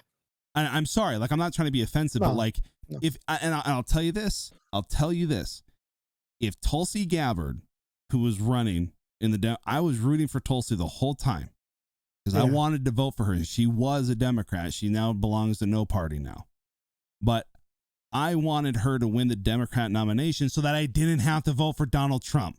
Like, you know what I mean? Yeah. Like, I felt forced to vote for him because I would rather have an asshole who tweets mean things than somebody who doesn't know what they had for breakfast that morning. Yeah. And I'm sorry, but like, I have a family member right now who's going through dementia. That man has dementia. And what his doctor wife has done to him is absolutely horrific. It absolutely is. So now, going forward, talking about my pathway, because this is my point. Yeah. Now we're coming up to 2024 next year. I'm definitely not voting for Joe Biden. He shouldn't even be allowed to run. I'm not going to vote for Kamala Harris. Miss, I can say a sentence without saying anything at all. My favorite the time of times or whatever of times. Yeah. Well, no, not that, but my favorite joke is when I hear people call her a charisma vacuum. Yeah. She's a vacuum of other things too. Did you see the real quick? Side note is, did you see? It was like in January. I don't know when it was, but it was her like shaking hands with a bunch of fishermen. I don't know what she was doing. She was just like greeting fishermen somewhere. Yeah. And she was shaking all their hands and stuff. And it cracked me up because the caption someone put on the video is that they put Joe Biden just has her doing side quests now. And that cracked That cracked me up. That's funny. Yeah. That's actually not wrong. Or have you seen her get so excited about electric buses? I think I'm so excited about electric buses because I rode on buses when I was a kid. Like literally, that's a line. Yeah. Like, anyways. So now I am wholesale behind DeSantis as a Republican nominee because the behavior of Trump since 2020, like his behavior has always been bad, but like get off the horse of like, dude, like nothing was taken from you. Yeah. Like I can see some shenanigans going on, but like the only thing that I will say in terms of it being rigged is if the Democrats really did rig it, like, dude, they kind of messed it up because like they really want us to believe that Joe Biden won more votes than Obama did in 2008. Like, I'm sorry. That's not true. But whatever. Even if those numbers were wrong because they cheated a little bit, he still would have won when the fallout came from a legit vote block, right? You know what I'm like? Do you get what I'm saying? Yeah. So it's like, dude, nothing was taken from you. And now you're attacking Ron DeSantis for nothing. Like you're calling him names, like you're calling Ron DeSantimonious and all this crap. It's like you're a child. Like he loves his nicknames. It's like he's always been a child. I know this, but like when Ron DeSantis, number one, is a vet, and he locked his state down for like a week, and then was like, "This is garbage. Yeah, like, this is nonsense shit." And he's delivered results and doesn't bite on all that crap. So so it's more like.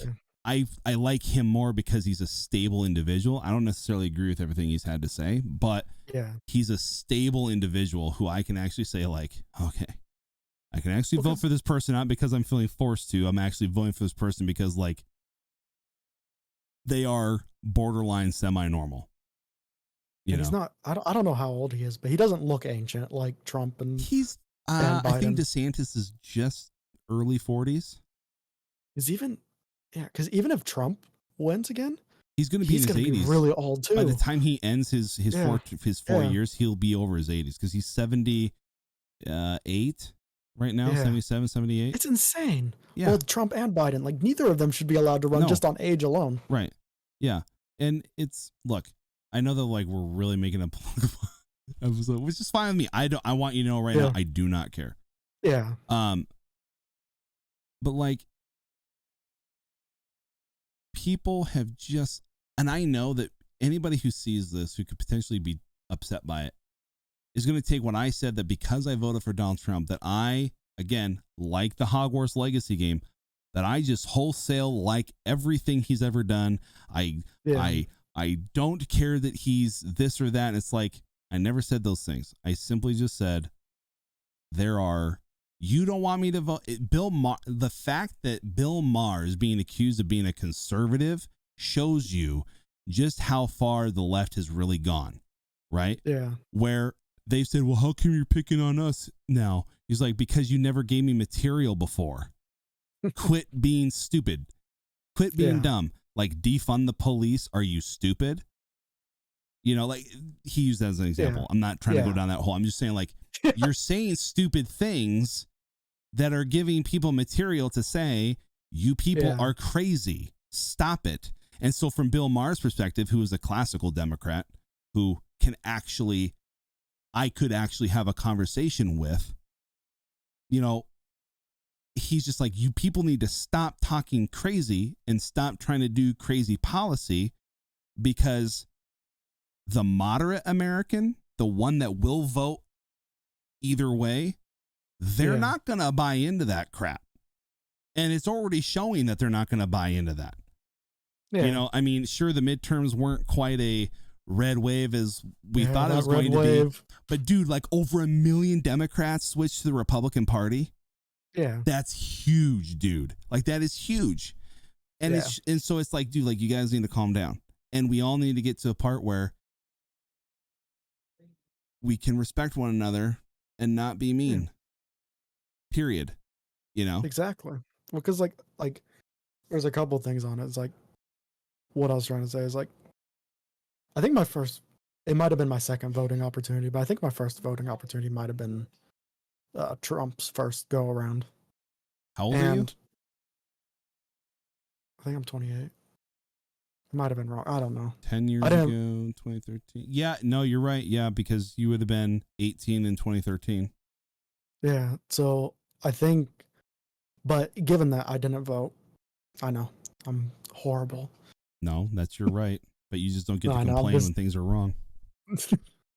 I'm just saying to the audience as a whole. I say that, but I also kind of mean that in terms of like, number one, you can talk to me. I'm not going to be an asshole to you. Yeah. But like, I have friends who vehemently do not vote and then think that they can bitch at me about how my party's doing things. Well, guess what? You lost that right to be mean to me when you decided not to vote. But anyways, that's my. I can agree with that. That's Though. I can agree with that. But go ahead.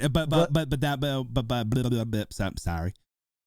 But that being said, I hate when people on my side of the aisle say, those soldiers died for your right to vote. They also died for your right to say, I don't want to vote. And you don't get to use my friends who've died in combat in Afghanistan and Iraq by saying that they wouldn't be okay with you not voting, which I know for a fact they would have been fine with that. Yeah, I really hate that whole thing, like where people are like, but it like you have to vote, it's your right and all that. And like, I agree. I don't say like, voting's bad. You shouldn't vote. No, you should vote, especially if you believe in the candidate. But what I was getting at is just like with Trump, with his first go around, I didn't vote, but I would have voted for Trump. Mm-hmm. Because I didn't like Hillary. Don't like anything about her. Mm-hmm. And I do think that women as leaders can do a really good job. I don't think, I'm not sexist. If I voted for Trump, doesn't mean I hate women. But you like to grab them by their but she's just a bad candidate. And I don't like how she felt entitled to like, I'm gonna be the first female president. And if you don't vote for me, you're sexist and all that. And it was like, no, like, I think women that lead some other countries do a great job. And I think we could probably use that in America. I don't think you would be the one to do that, though. Yeah, I don't Tulsi think Gabbard would have been the one to do that. Like she is amazing as a human being and a politician. Like I totally would have been okay voting Democrat if she had won the nomination for 2020. And the thing too is like, you talk about like women in power and like I really dislike Governor Whitmer. I think that's her last name, of Michigan. But I haven't heard of her. But like she's actually like a pretty decent governor. Like I don't agree with her on a lot of stuff, but like they're doing pretty well because of the policies that she's helped put through with their Senate. So it's like, and again, she's a Democrat, and I don't agree with half the stuff that comes out of her mouth. But like at the end of the day, I can at least say like, hey, like her constituents are still doing okay, and they're not taking away people's rights, and they're not. What's the problem? Yeah. But yeah, it's just very weird to me because it's just like, why are we so team focused now? Yeah. And and the thing is, George Washington and our other forefathers warned us of this. Like George Washington is quoted as saying that a two-partied system will destroy America before any foreign enemy will ever do it. And it's happening right now. Like I'll be very honest with you, it's happening right now. Because it's not just destroying us like politically, but it's ruining families and lives and stuff because like divides. Yeah, I literally have a friend who will not speak to her parents because they voted for Donald Trump in 2016. Yeah. And I have not told this person that I have. And I just think you should be able to. You shouldn't be demonized for who you vote for or what party you like. It's just wild to me. Like, I guess the reason I started this You're okay. The reason I turned your podcast into a political podcast You're okay. is, I used to go to a comic book store, and I was really good friends with the owner. And one day he added me on Facebook. Uh-huh. And this is when I still used Facebook before I got rid of that crap. But welcome to the party, pal. it's such a bad platform. But at that time, I posted a lot of memes about Donald Trump because they were funny. Uh-oh. But I also posted memes about Hillary too. Like I remember the Dumb and Dumber poster with both of them on it. Uh-huh. And one of the next times I went in there, he's like, "Hey, I added you on Facebook, and I saw, you don't really like Trump." And I was like, "Yeah." He's like, "I hope this doesn't like hurt our relationship and stuff." And I was like, "I don't care, like that you like Trump. Like I don't care." So he was a Donald Trump fan?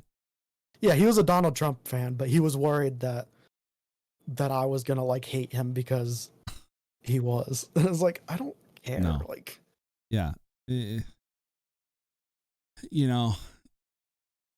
it's a shame that like we even have to worry about whether or not somebody's gonna stay in our life anymore. Like, yeah, number one, if it shows, I think it shows like the immaturity level of our country now, that like we have a whole generation of people who literally will not talk to you just because you disagree with them on a political policy subject. Policy, something that can change.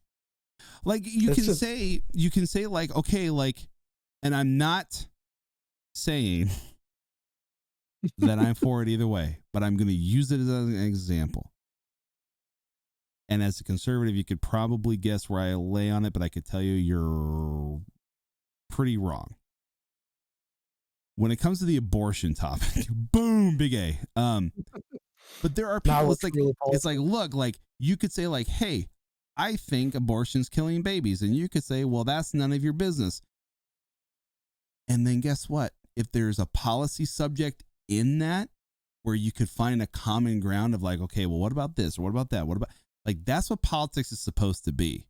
Yeah. A compromise of ideals and finding a way to better the country, not your opinion. Yeah. So you could say, and by the way, no, I don't. I want you to know, when I say I don't want the government telling you what to do, I imply that for everything in your life. Okay. Yeah. Which I know a lot of my conservative family and friends would be really mad at me about that, but I don't care because I'm my own human being. And it's like policies can change, and like just because some Republican or some Democrat did something to help change a policy that you think was for the detriment of the country or that particular time or whatever, like you also have to look at it from their perspective too. To them, it wasn't a devastating thing. Your viewpoint on that is 100% subjective. Unless you can back it up with empirical data, not anecdotal, not feelings. Yeah. Unless you can back it up with actual hard case statistical evidence that what they did actually led to the detriment of something, then you don't have a leg to stand on when it comes to they're a bad person. Well, they're a bad person to you, I guess, because they just disagreed with you and you lost. Yeah. I'm sorry, but that's the way the world works. You're going to lose a lot. Well, and like, it's wild. Like we've reached a point where it's like, in Congress, Senate, and all that, it's like, if Democrats are in charge, they're not going to work with Republicans. If Republicans are in charge, they're not going to work with Democrats. And it's like, politics is supposed to be about like working together and, creating the policies that fit the country. It's not supposed to be about like, if we're in charge, anything you post is bad. Anything you want to enact is bad. Like, how about like what happened to like working together and like, molding the bill? What happened to the days of like, I saw a video where Ronald Reagan delivered the State of the Union speech, and it just so happened like his birthday fell on that day. Yeah. And the entire House, Democrats included, sang him happy birthday. And they genuinely meant it. Like, I mean, it was like a celebratory. Like, they were all standing and clapping. And, you know, it's like, do you think Democrats agreed with him on the trickle down system? No. Do you think that they do you think that they agreed with him on peace through strength? No. Like, but they still were like, hey, you know what? Like, this is our fellow American, and like, he is doing what he thinks is best for this country. Yeah. He doesn't hate this country. He just thinks that he knows how to do it better right now. And that's the point, right now. Yeah. Like, just because you don't think that like George Bush did a good job, which clearly he didn't, but I'm just saying, like, yeah, you could say that he didn't, or you could say that he did, and who cares? Like, he's still a person. He still did what he thought was best for the United States. And you're going to hate him for that? Like, I don't know. Like, you're going to hate Obama for what I know. I mentioned my drone strike thing, but like, yeah, but that's me just like doing tit for tat on that. Okay. yeah. Like, you're really going to hate, I don't hate him. I think he'd be a pretty chill dude to have a beer with and talk about stuff. To be honest with you, I think he would be. Well, and depending on what side you're on, you know, like Ronald Reagan, best president we've ever had. Obama, best president we ever had. Like, depending on where you might land in some things. And it's like, that's not true. They're all humans, and like, they have good stuff and they had bad stuff. You know what I hate? I hate that John F. Kennedy gets the best president ever just because he got shot. I'm sorry. He screwed anything up yet. I'm sorry. Yeah, exactly. And like, okay, he had the Cuban Missile Crisis, but he also had the Bay of Pigs, right? Yeah. And like, he was popular and handsome, and he was tragically assassinated. And I do mean that, tragically assassinated. It was like, you know what he did? You know what he did have going for him? What? Because, you know, obviously, I don't know everything about him other than what I've heard in history and stuff, but he wasn't ancient and he looked like a president. Yeah. You know what's funny is that, like, 100%, just so you know, like, I'm calling this right now, and I know I'm really good at this. Okay. Did you know that the current administration, I called it back during the Democratic conventions going on when there was like 20 candidates, and I called it today, and both my wife and my buddies who were there when we were watching it, because we would just like to watch them make fools of themselves, even the RNC ones. And when Kamala Harris called Joe Biden out about interdistrict busing, and after that whole little bit went on and went on, okay, at the end of the night, they're all shaking hands. I literally said, you're looking at the president and vice president of the United States, or if at least the ticket. And they're like, what? I was like, Joe Biden, Kamala Harris. Like, you're out of your mind. I was like, no. You know what he's going to do? He's going to put her on his ticket to say that he stands with women and that he's not a racist that she claimed him to be, because look, I have an African-American woman on my ticket. Like, the idea that people don't understand that it's a game. That's all politics is. It's a game. It's for show. It is for show. And when people literally have that, I heart Bernie, he doesn't care about you. No politician does. I'm sorry, they don't. Like, if you think that, like, they even know who you are if you don't live in their state or district, if you think that they even know you breathe on this earth, fuck. Like, I don't know how to help you.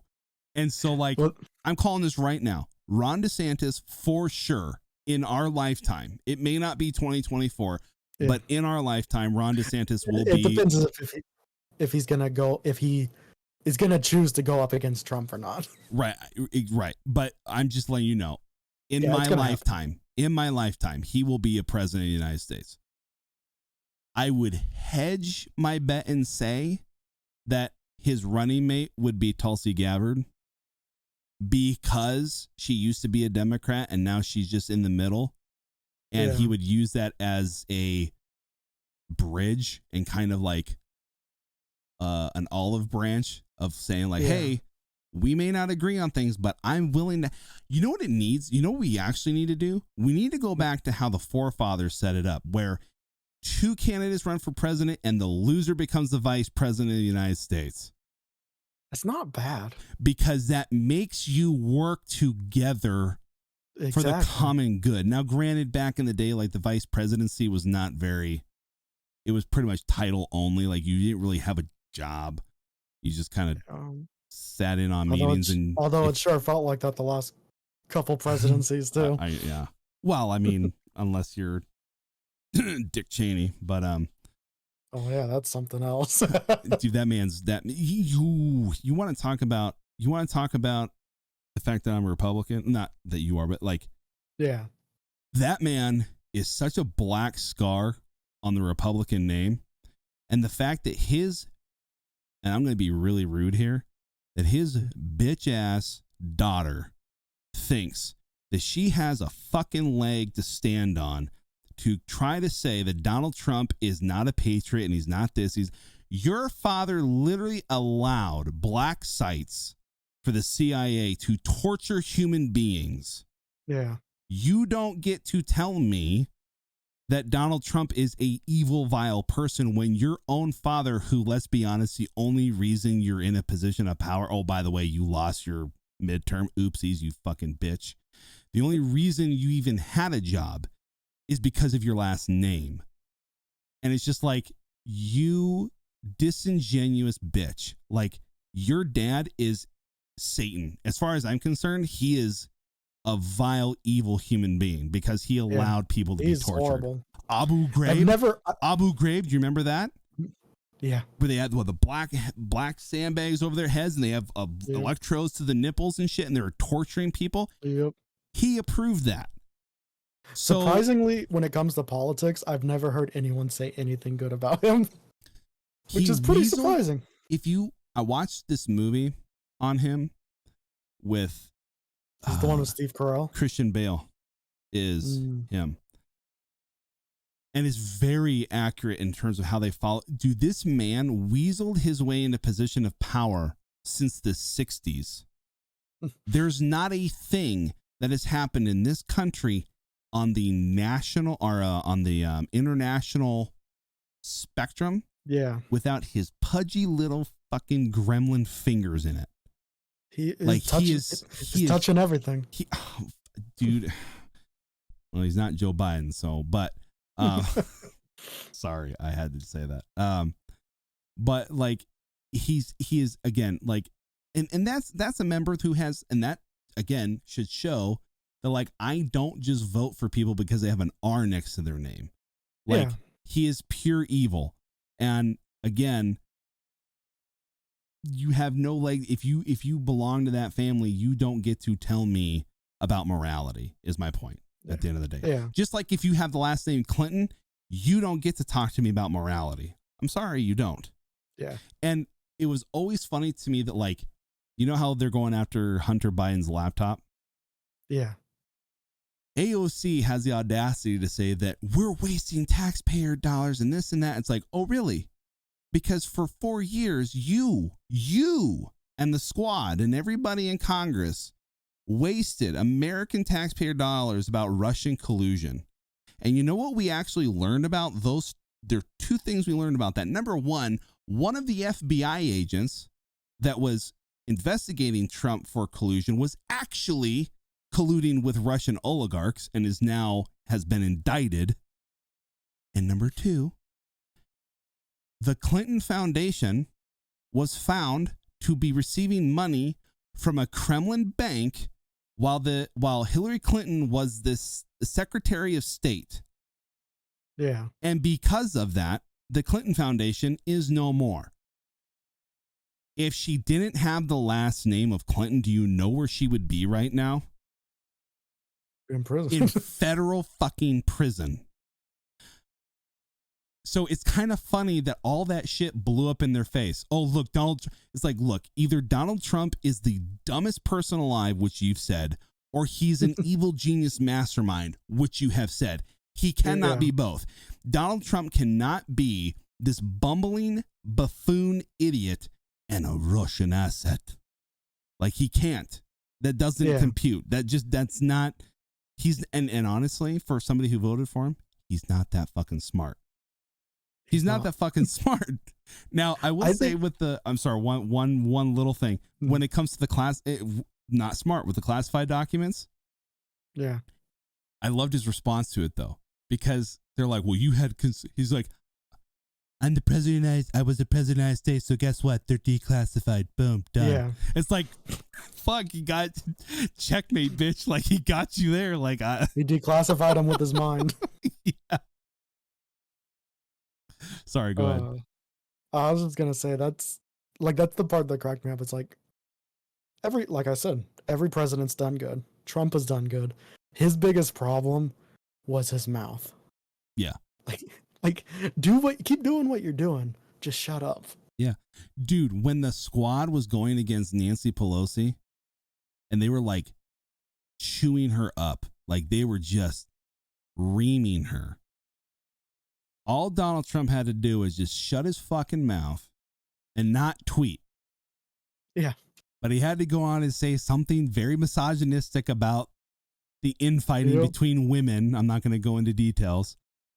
And the story then turns back onto him, and now he's the target. It's like, dude, they were literally eating each other. Yeah. And you literally ruined it by opening your mouth. Like, honestly, like if I had been his chief of staff on day one, I'd be like, give me your fucking phone. You don't get access to this, okay? You don't get to know your Twitter logins. We're going to pay a staffer fucking $300,000 a year just to tweet for you, okay? Like, we will give this staffer your salary, okay?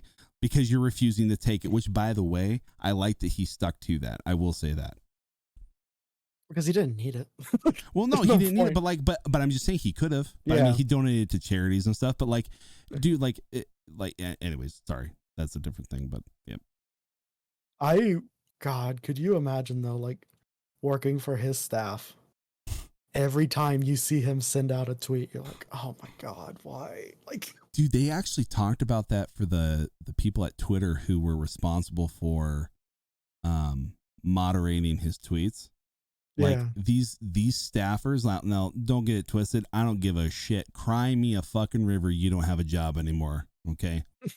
All right. The fact that he cut 7,000 jobs and the site still runs like a fucking champ. Get out of here. Whoa. A little gassy. Street racers are out. But they were talking about though in some of their docu files that like they would get messages at like 2 a.m. from their bosses like, hey, Donald Trump just tweeted again, you need to get up and get ahead of this. Imagine that. For 4 years. I mean, that man, they actually said something pretty funny. They're like, dude, like we don't think he sleeps because like he would just tweet at the craziest times, random shit. The only thing I can think of is that he's like every other old person I know who goes to bed at like 10 o'clock and then wakes up at 2 a.m. and then they're up for the rest of the day. Yeah. That's the only thing that's the only way you can explain that. But then that sucks for everybody else who likes to sleep like a normal person at 3, 4 a.m. That was always my biggest claim when I was like, when people would talk to me and they'd be like, oh, you don't like Trump or like, blah, blah. I'm like, I don't hate him. I don't hate anybody. I think a lot of politicians are stupid. But it's like my biggest problem with him is just shut up. Like that's all you got to do. Keep doing what you're doing, but just shut up. Yep. Yeah, and it's funny that like this is again like people, you can fact check me, okay? Like they call him this big massive racist, but yet he's the only president in 30 years that did any kind of black prison reform. And it's like, how can you claim that he's racist when he's actually created policies that have stopped stupid sentencing for black men, particularly, that otherwise a white dude would have just gotten off with a slap on the wrist? Like, you know what I mean? Like, I just, again, do I truly believe Donald Trump's a racist? No, I just think he's an asshole, and he says things to be an asshole. And I say that also based off of when they've used the claims that he's a racist. A lot of the clips that they've shown have not been true. Like, they've cut what was asked. So, for example, when he said that the Hispanics that were coming across the border, he called them murderers and thugs and rapists. Yeah. The actual question was, what do you think of the MS-13 problem and their effects on the border? And he answers them. They're a bunch of thugs, rapists, and murderers, which they are. MS-13 is one of the most violent, notorious Mexican gangs around. Yeah. And that's what he called them. But they cut that question out, and they portray it that he's calling illegal immigrants rapists and thugs and murderers. And you know what I mean? Like, it's like, and then like, come on, sue me. We've been assholes before. When he was asked about, I think it was like Yemen or something, he's like, why do I care about that shithole country? Like, dude, like, he just like, yeah, that's not a politically correct thing to say, and you're the president of the United States, so you shouldn't be saying those things. But like, yeah, Yemen's a fucking shithole country. Like, we can all agree. Like, would you want to live there? Would you want to? No, you would not want to. Like, it's a shithole country. But when you're the president of the United States, you can't really say that. Like, you can't, like, But I do like the power moves that he did. Like, whenever he'd go to like the G summits and like all the politicians were annoyed by his presence. And like, there's that one where like those two prime ministers, I forget their names, but like they're like in front, and he like shoves his way in between, and, like, pulls them back and stands in front of them because he's like, bitch, I'm the president of the United States. Get the fuck out of my way. Have you seen the meme that he stands like a centaur without its rear legs? Because of how his feet stand? Yeah. Because he's and like his back that. is so... I saw that and it changed my life. Oh my gosh. I see it. I can see it right now. Oh my God. Oh my, his masterful fake waving, flowing hair. It's amazing. Oh my God. Yeah, that's a long way of saying, like, why can't everybody be friends? Or why do people have to protest against atomic hearts? Sure. We started with Harry Potter. We ended with politics. Oh my God. That's beautiful though. That's what, for me, that's what the best podcasts are, is when they go off I wouldn't say off the rails, but when and you just take something and run with. And this is why I talked to you. This is why I was just like, hey man, like, I hope you're at a place now where you want to start talking more, like, or doing this kind of a thing, because like, I miss this a lot. Like, it's fun. Not that Miguel's been really good at it too. And like, but he's going to be leaving for the academy, and but this, like, I feel like we're just having a conversation, and I feel like I should have like a cigar and like be at like a campfire, Yeah. Well, that's always the times when I was like, man, like, I'm sure we've done it before, and I've done it with all my other friends too, where it's like, you'll start talking with your friends, and then it's like an hour later, and you're like, man, we should have recorded that. Like, we started getting really deep. We were doing that. We were doing that before the show. Like, we were talking. Like, hold on, pause. Spider-Man 2 game of the year. Yeah, spraying himself all over the place with venom. Little symbiotic sacs. Sorry. I could have gone without that one. So okay, but for real though, like, maybe we'll only get half canceled off of this episode, but well, if you want to go back to the immigrants thing, that's just the internet as a whole. Like, there's a lot of points in this podcast that can be taken out of context. Oh yeah, like, we're Nazi supporters, dude. There's so much of me talking about Robert E. Lee's house at Virginia. You know what I mean? Like, they could, somebody somewhere could take that and literally context say that, doesn't like, exist on the internet. No, I'm not really worried about it. I don't pay attention to people who are mean. If they would be, you know.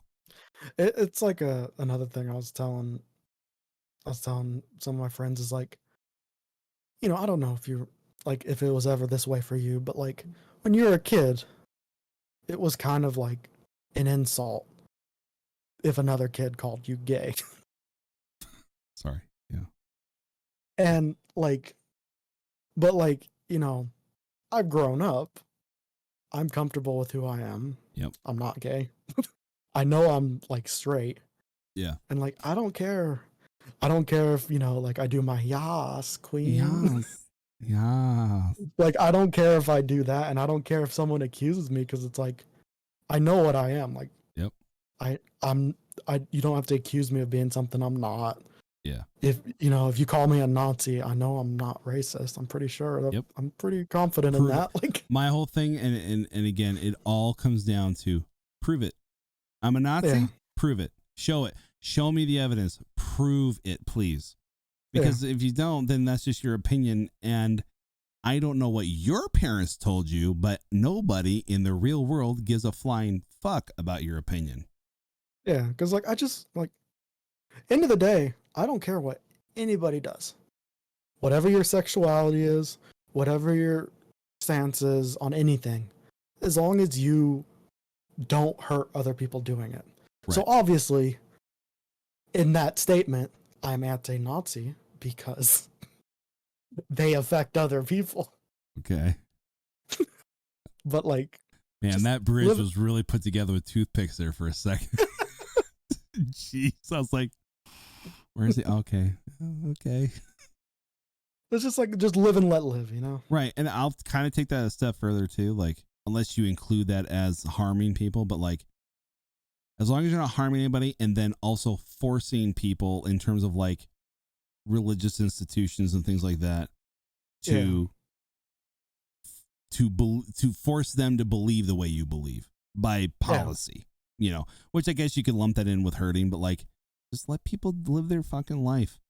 And like I'm not playing Hogwarts Legacy. I'm not boycotting it or anything. I'm just cheap. I'm gonna wait for it to go on sale promptly. But yeah, like, you know, the other thing too is when the trans thing wasn't really taking grip very well with, because there's been a lot of backlash, but there's been a lot more of like, okay, shut up. You're being ridiculous. Yeah. But then it's like, well, you know, those goblins, even from the movies, they look like the caricatures from the anti-Semite propaganda. It's like, okay, stop. Goblins, though have been used in an offensive manner before, does not mean that it's being used in an offensive manner now. Because the idea of what a goblin looks like has been around before Nazis existed, okay? And just because the Nazis said, hey, look, they kind of look the same, long nose, and it's like, dude, yeah, that's a messed up reference, but like, a goblin by default, from its originality, does not make it anti-Semitic. Now, who knows? Maybe I'm wrong. Maybe the person who created a goblin back in who knows what, 1700s, 1800s, maybe they were anti-Semitic and they really did do that.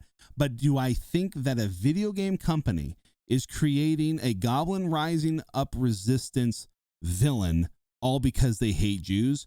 No, I do not. I don't believe that. I've seen, like, obviously, you know, like you said, maybe the person that originally created goblins created them to be anti-Semitic and stuff. But like, I feel like it also is just about your mindset, because like, you know, I've played WoW, I've played a lot of games. Look the same. I'm a nerd. Like, I'm aware of goblins, but I've never looked at a goblin and said, that's a Jewish person. Exactly. I've only ever heard people make the comparison. I've never saw it and been like, oh, yeah, like, I don't know if that's wrong on me or if that's wrong on, you know, someone else, but like, it's that never crossed my mind. Yeah, because you're not allowed, like, how do I say this? You are not waking up in the morning wondering what you can look at to be victimized by or to be offended by.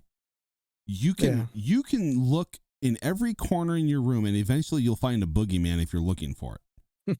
You know what? Do you get my reference there? It's like if you look hard enough and you really try, anything can be offensive.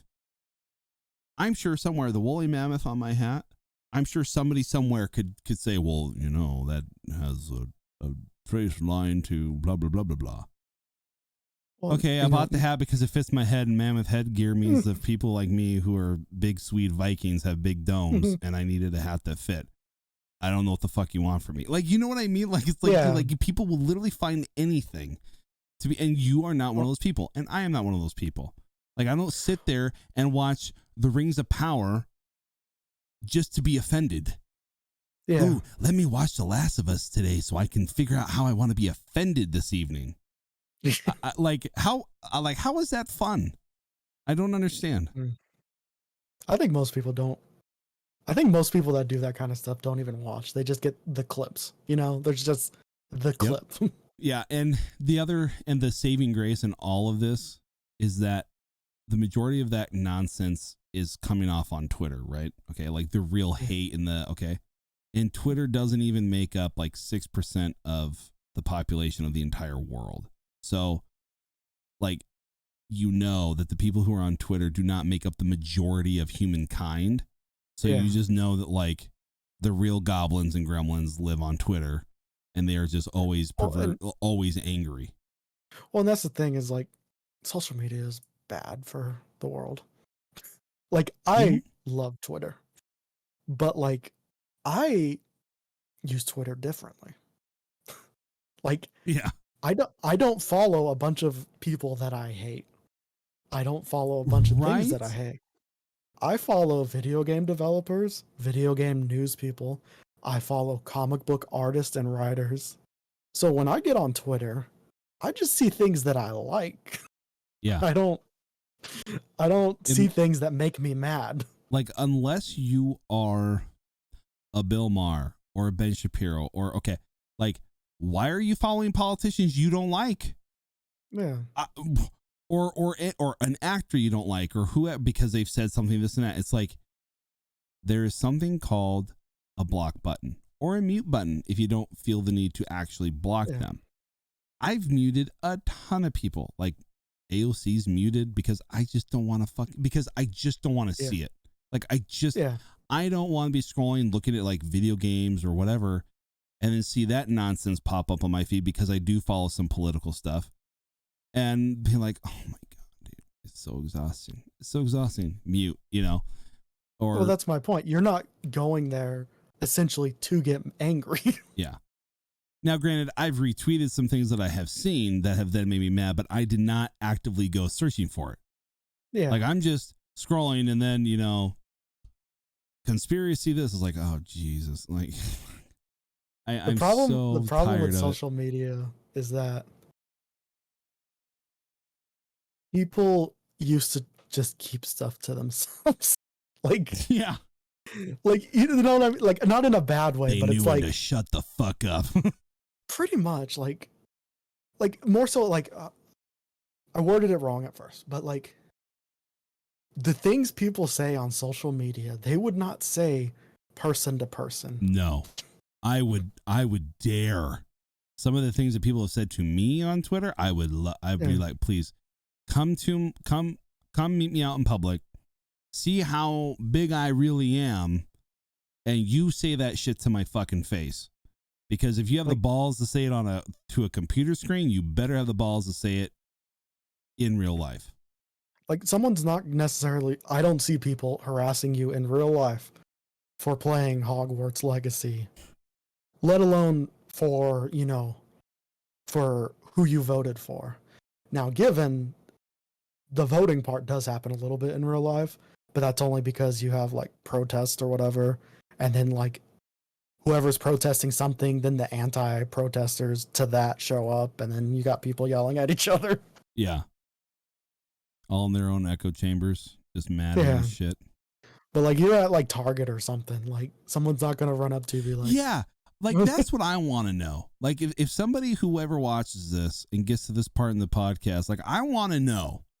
Which, by the way, where thank are you? Huh? I said, which, by the way, thank you. Yeah. Where are you finding this amazing footage, and how are you always present to these events that happen at Walmart of people just going ballistically, just mental? Like, that never, dude, when I go to Walmart, I pray to God that there is some crazy person who's just like acting stupid. I'm not talking like a shooter or anything like that. I just mean like that, like, like just screaming at people, like, you this, you that. Like, I'm world star. Oh yeah. Like, you know, like, it never happens to me. And maybe there's a reason for that, because God knows that I would just be like, completely random, but you know what? That could be the name of this episode. What? But I went to Home Depot once. And there was a man in the parking lot, probably homeless, hard to tell. But he was legitimately walking through the parking lot, making noises like a clicker from freaking The Last of Us. Really? He was making noises. He was screaming. You know how in the game they would like randomly scream? Yeah. And he was like, he was probably high on something, but like his movements were all jerky and stuff. And I was like, is this like the beginning? Is this what? Like, it was wild. So what would be the title of the episode? I went to Home Depot once. No, the title of the episode would be completely random. Oh, so completely I keep saying random. Because we keep changing subjects. Yeah, no, that's okay. Yeah. Yeah, man, it's just if anything proves to me that people don't know anything about anything, is when people's first reaction during a lockdown was, let me go buy toilet paper in bulk. Yeah. Like, you know, it's funny, you know, people in my home were worried and like, well, what if things get really bad? I was like, do you think? And I was like, I told my wife, I was like, you know me.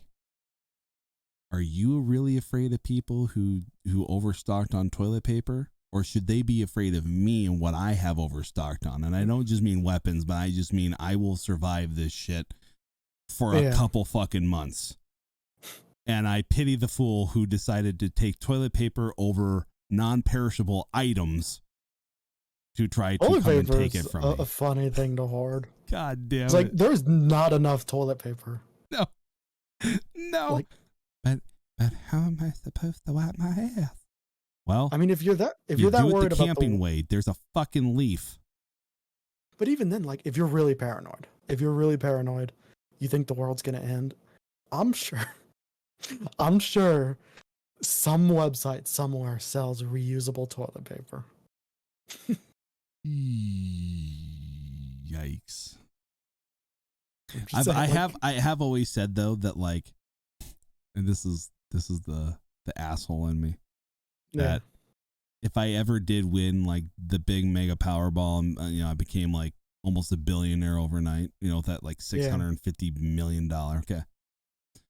I would take $1 million of it and invest it into it being made into $100 bills, real $100 bills of toilet paper, so that I can literally say that I wipe my ass with hundreds.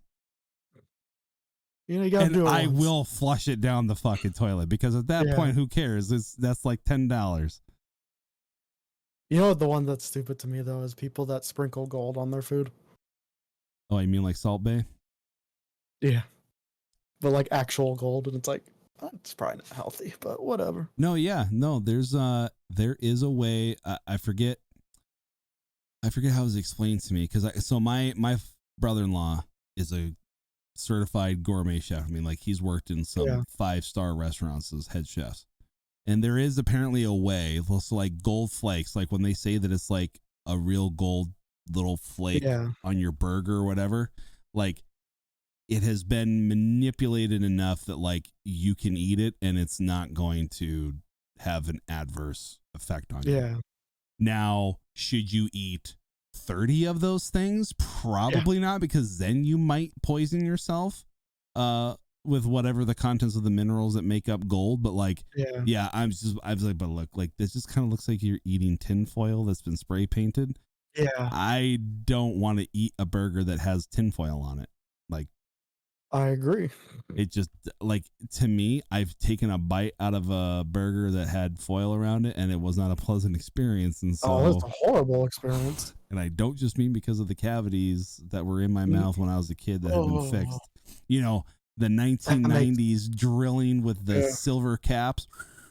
Man, there's been some times where I have bitten into a fork and it almost lit me through a roof. Like, I'll never forget. There's once I was on my break at lunch. I was when I first started for Starbucks, and I was eating, and I have like 2 for like when I was a kid right here. Yeah. And I don't know how it happened, but it just bing. And dude, I actually cried. Like, it hurt that, but it like electric shocked me so bad that I was like, oh, like it literally felt like I exploded my tooth out of my mouth. Like The last time I went to a dentist pre-pandemic, they were filling a cavity. Halfway through, the painkiller wears off. And you know at the beginning they tell you, let us know if you start feeling anything. So I let him know. I was like, hey, I feel it. He's like, well, we're almost done. So he just keeps going. Well, he grabbed by the neck, like, well, we're almost not done, bitch. So then, he finishes up. It was horrible. I go back to the car. I sit down, not eating anything. I just close my mouth. I feel like a snap. Go back in, say, hey, this doesn't feel right. Like, when I closed my mouth, it felt like a snap or something. Whatever he did, the filling broke. So then he has to do it again. Oh my God. I don't know what it is about dentists that, like, obviously I refuse. Okay, I shouldn't say that. I do everything I can to not go to the dentist. I agree. By that I mean, I brush 2 times a day, I mouthwash 2 times a day, and I floss 2 times a day. And unless something hurts in my mouth, I will not go to the dentist. Same. Because I have had friends who have gone there, and a doctor literally wanted to break their fucking jaw so that they could extract like a bunch of teeth out of their mouth to rework whatever. And they're like, how much is that going to cost? I'm going to get a second opinion. And they went to another dentist, and the dentist was like, yeah, no, they just wanted the money. Like, you don't need that at all. Well, that's a whole nother. Now I'm a little, like, I get a little nervous sometimes because, like, when I say I'm a dipper, like, I don't do it all the time, but like I do. But like, that's another reason why I take good care of my mouth for obvious reasons that shouldn't be spoken of. But like, again, unless I see something weird, like, I am not going to the fucking dentist. Like, you do not need to have these things. I'm sorry, Miguel, but your job is pointless. You do not need to have people jamming tools in your mouth to clean your teeth. How the fuck do you think society survived for thousands of years before this? I guarantee you, them cleaning your teeth did 0 for their survival. You want to guess what dental place it was at? Miguel's. Yeah. Was it at Miguel's? It was before I knew him, though. But was he working there? I don't know. Was he there that day? Because it was like before I knew him, so I didn't know if he was there or not. But like, that's funny. But yeah, like that's a whole nother thing, is overcharging. But like, what I was gonna say is, no matter what, like, it seems like with dentists, everything always goes wrong. Like, regardless if they're not given, they're horrible at their job. Yeah, they are. Because the same thing happened to my sister. Even way before this, the painkillers wore off and they kept going at it. Yeah. You know what I would do? Because I'm a very violent individual. No, I'm not a very violent individual, but I do not have a problem threatening violence if the behavior does not stop. is if that was me and there is anything within arm's reach that could be used as a stabbing weapon, I would pull that up and say, you're going to fucking Novocaine my mouth again, or you're going to get to stab again. Like, there's no option here. Like, do you like your eye? Because I like to not feel pain in my mouth. Like, no way. The dentist is a horrible experience for me. It is. Now, I'll go to the doctor, somebody who actually went to medical school. Yeah. Because they went to medical school. It's the same thing. Like, okay, I shouldn't be that asshole about it because, like, I do go to the chiropractor. And I know that people think that like chiropractors are like fake, Yeah. Whatever. If they're fake, then I'm an idiot, but they sure do make me feel good. Like, and I could tell you that like at least the chiropractor doesn't say you need a root canal every time. Right. But the biggest argument about why they think that chiropractors are not doctors is because they can't prescribe meds. Like, well, but if that makes a doctor, then tell me why we have a opioid abuse in this country when doctors are prescribing medications like they're fucking candy. So if I want to go to a chiropractor who's willing to do normal things on my body to reset my back, or not reset my back, but you know what I mean, like adjust, so that I don't have some pain anymore and I don't have to go on a med. Why is that bad exactly? I don't know.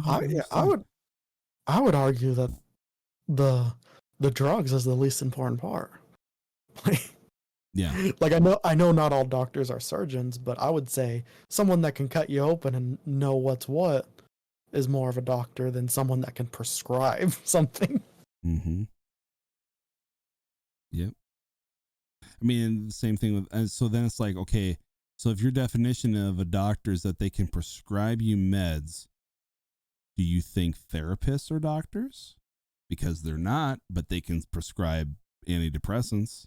But they do get the doctor, don't they? They get to be called doctor. Well, just because you have a doctorate doesn't mean you're a doctor. Like if you get a PhD in something, you're called doctor whatever because that's the title. Yeah. But like I've never thought about it. Like dentists though, they don't have a PhD, right? No, that's why it's the joke in The Hangover that I forget his name, but the dude that's getting married keeps calling himself a doctor. Or no, is it him? I don't know. It doesn't matter. The dude that's the dentist, the funny guy from The Office. I forget his name right now. He keeps calling himself a doctor, and they're like, dude, you're a dentist. Like, you went to like 6 months of school. Like you don't. And that's the other thing too. There is a difference between a dentist and an oral surgeon, because when you get actual surgery done on your mouth, even though it's considered dental work, it is not done by a dentist. It is done by an oral surgeon who knows what they're doing. Again, apples and oranges, folks. Like,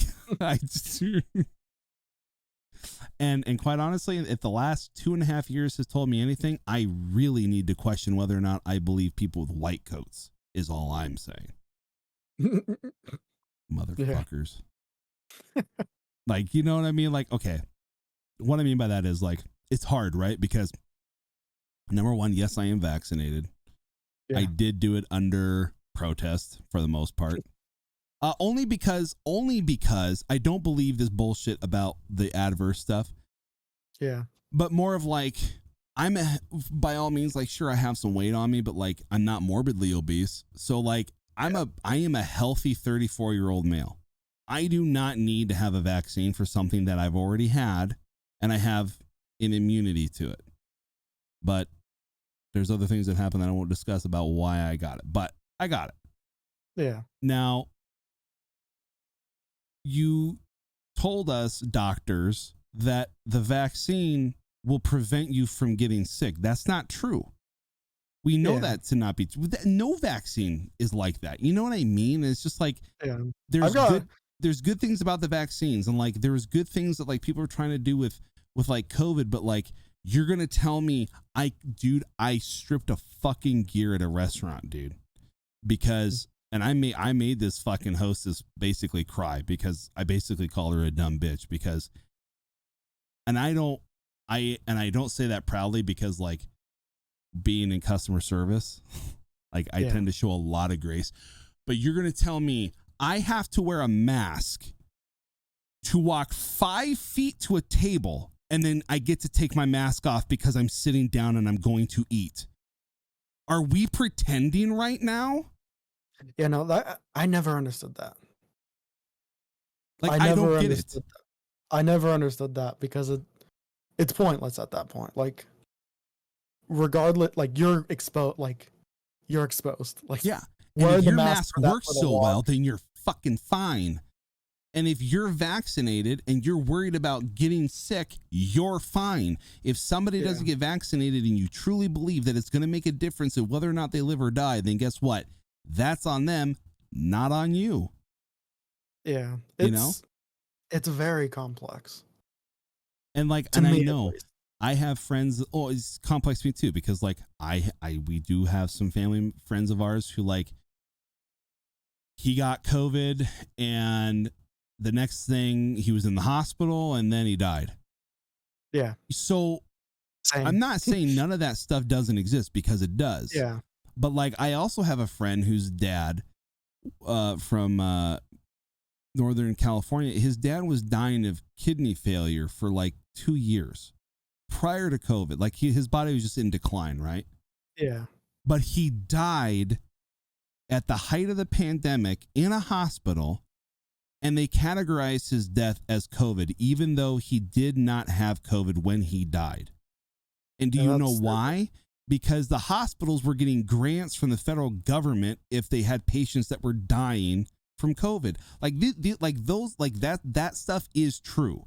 And so it's like that's when it becomes really hard to know what to believe sometimes, because it's like there's cases where I've seen it happen to how they've said it has happened. Yeah. But then I've also seen them abuse the other side of it. Well, and that's the screwed up part of it too, because it's like once you have something like that where there's money involved, it's always gonna get screwed up. Mm-hmm. It always gets screwed up. The hospital up here has been sued multiple times for overcharging. Because they will, and we've been there, we've seen them put the most useless things on the bill, and they've been charged and I guess convicted of that multiple times. I could only imagine what they did if they were getting grants. Yeah, it's craziness. And again, and to me, it takes away from the people who actually died from COVID. Like, you know what I mean? Like, it's the same thing as like these people who cry wolf about particular things that they say happened, but they don't have evidence of. It takes away from the victims that actually did experience those things. And I'm trying to be very cagey about how I'm saying that. And so like, it's the same thing in my mind. Like, if you say and do those things, then you are being disrespectful to the people who actually did die in that way, by using somebody else's non-COVID death as a COVID death to make some money. Like, that's screwed up. That's horrible. You know, and I didn't know this until the pandemic, but did you know that we are the only country in the world that allows pharmaceutical companies to do commercials on TV? Yeah. Did you know that? I did not know that. We're also, I believe, the only country, or one of the only countries, that lets the pharmacy set the price. Yeah. Like, it's capped everywhere else. And in your case, that's fucked. Yep. Like, that's... It pissed me off to no end. Insulin has been the exact same formula since the 60s. Mm-hmm. But the price has gone up 1,000%. Are you serious? Why? Yeah. It's like, see, this is why I believe people when they say, like, I remember if you had talked to Jet 10 years ago, I would have said, yeah, you're full of shit. Yeah. But nowadays, like, I 100% believe the conspiracy. I 100% entertain the idea that it is possible. Yeah. That the cure for cancer has already been found, but that they just haven't given it yet because it's not profitable to have a healthy society that's not dying. Yeah. And like, I agree. Like, That 10 I years ago, I agree said, "Oh, you're full. They love people." Blah blah. No, after the Yeah. last 2 years, there is no way that these people care about you. I agree. Because, like, I don't, like, we might not have the cure or not yet, but I definitely think they wouldn't want the cure because they make more money. If you're sick, Yeah. more people die to opioid use than narcotics. Yeah. Fact. And the idea that you can, what's frustrating to me is that unless you are Michael Jackson or some other famous, I forget who else it happened to, but like, there's no punishment really for doctors, multiple doctors prescribing multiple medications to the same patient. Yeah. And them not asking the question. Like, Yeah. there is not to go on a very personal note, but like, I'm sure I've told you about this. Like, I've not spoken to my dad in 13 years, right? And Yeah, I think yeah, and my dad in the 90s had so let me backtrack a little bit. In high school, very long story short, he hit his head at the bottom of the pool because he was on the diving team, and it bent his spine in this area, in whatever C category this is. So my dad had a plate put in his neck, and my dad had some very adverse things that happened that made him very ill and became a disabled person. Yeah. And the pain medication that they were giving my dad was methadone. Do you know what methadone is? I know it's not great. So for the people in the universe that don't know what methadone is exactly what it sounds like. It is a drug that gets people off of meth or also off of their OD. Okay. Yeah. It is to help them along when they're detoxing. But it is also a very potent pain medication. And it got to a point where my dad was so addicted to it, amongst all of his problems as a human being beforehand, but he got so addicted to it that he got a doctor to give him, I don't remember the exact specifics, but let's just say it was like 5 milligrams per pill, right? Mm. For example's sake, he had gotten up to 20 milligrams and he was taking 2 of those. So that's 40. Yeah.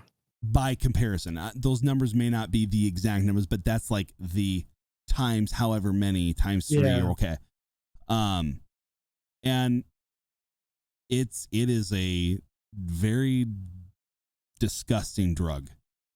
And It is. the fact that you can get it prescribed to you, but if the government wasn't taxing it, they would throw you in prison for however many years if they deemed it to be a narcotic.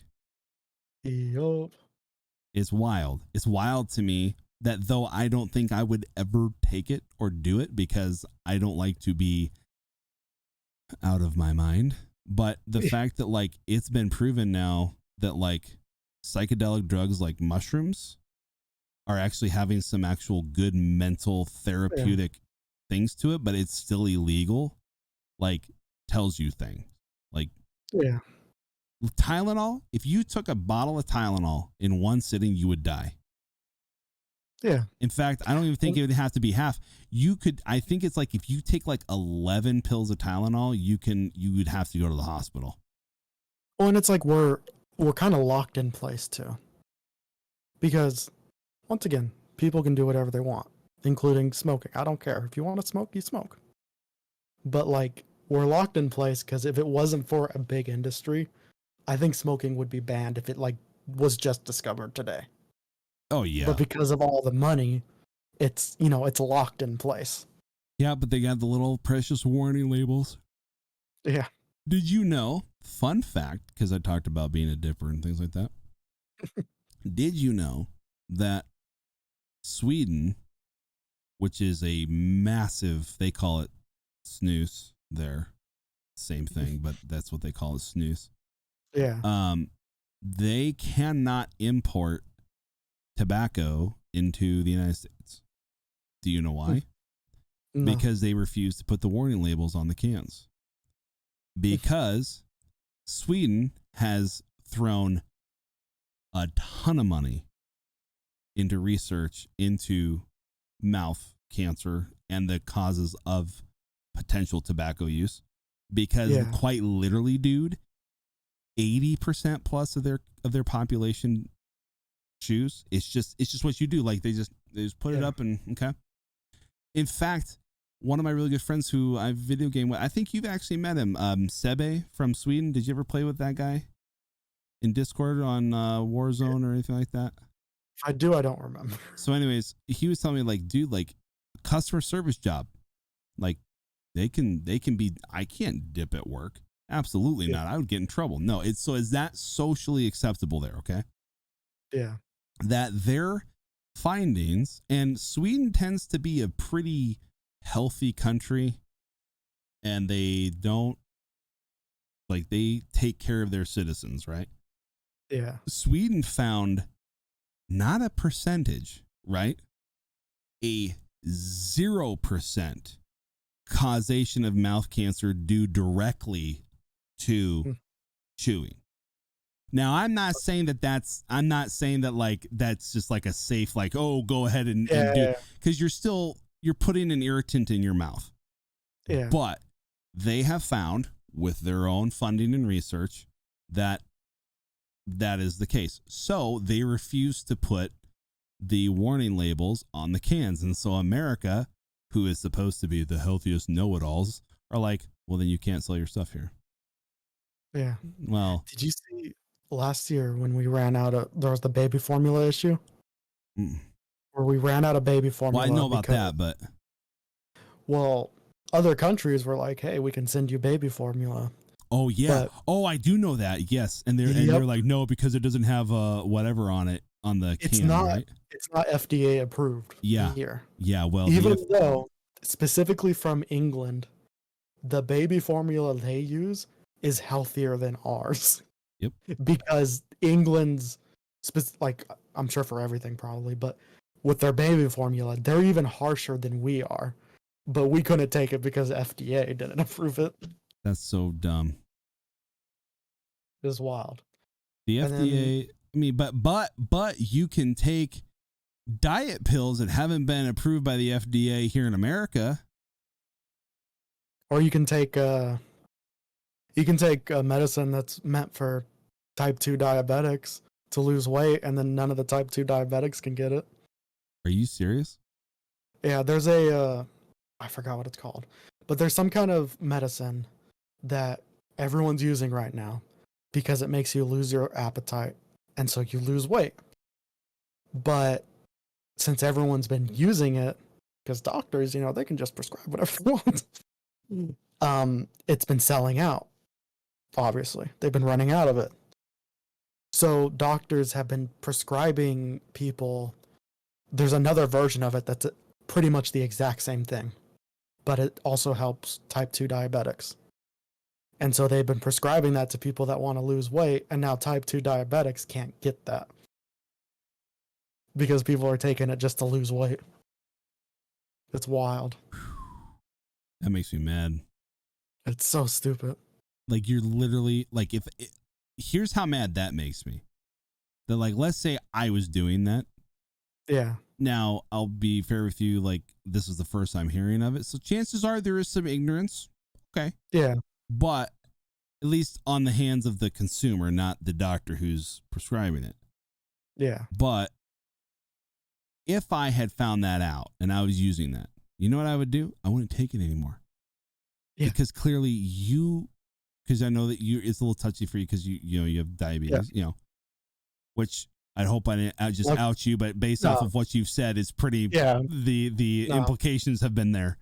Yeah. You're taking resources away from people who actually need it, because at the end of the day, just not eating isn't going to get you to lose weight. You need to go to the gym. You need to have some kind of exercise with your non-eating. But it's not a fix either, because it's shown really good results in helping people lose weight because you just don't want to eat food anymore. But the minute you stop taking it, you gain all that weight back and more, because all of a sudden your appetite's back. Yeah. So like if you do take this, you have to take it for the rest of your life if you want to stay skinny. Wow. Or just start learning to control yourself. Yeah. And that's the other thing too.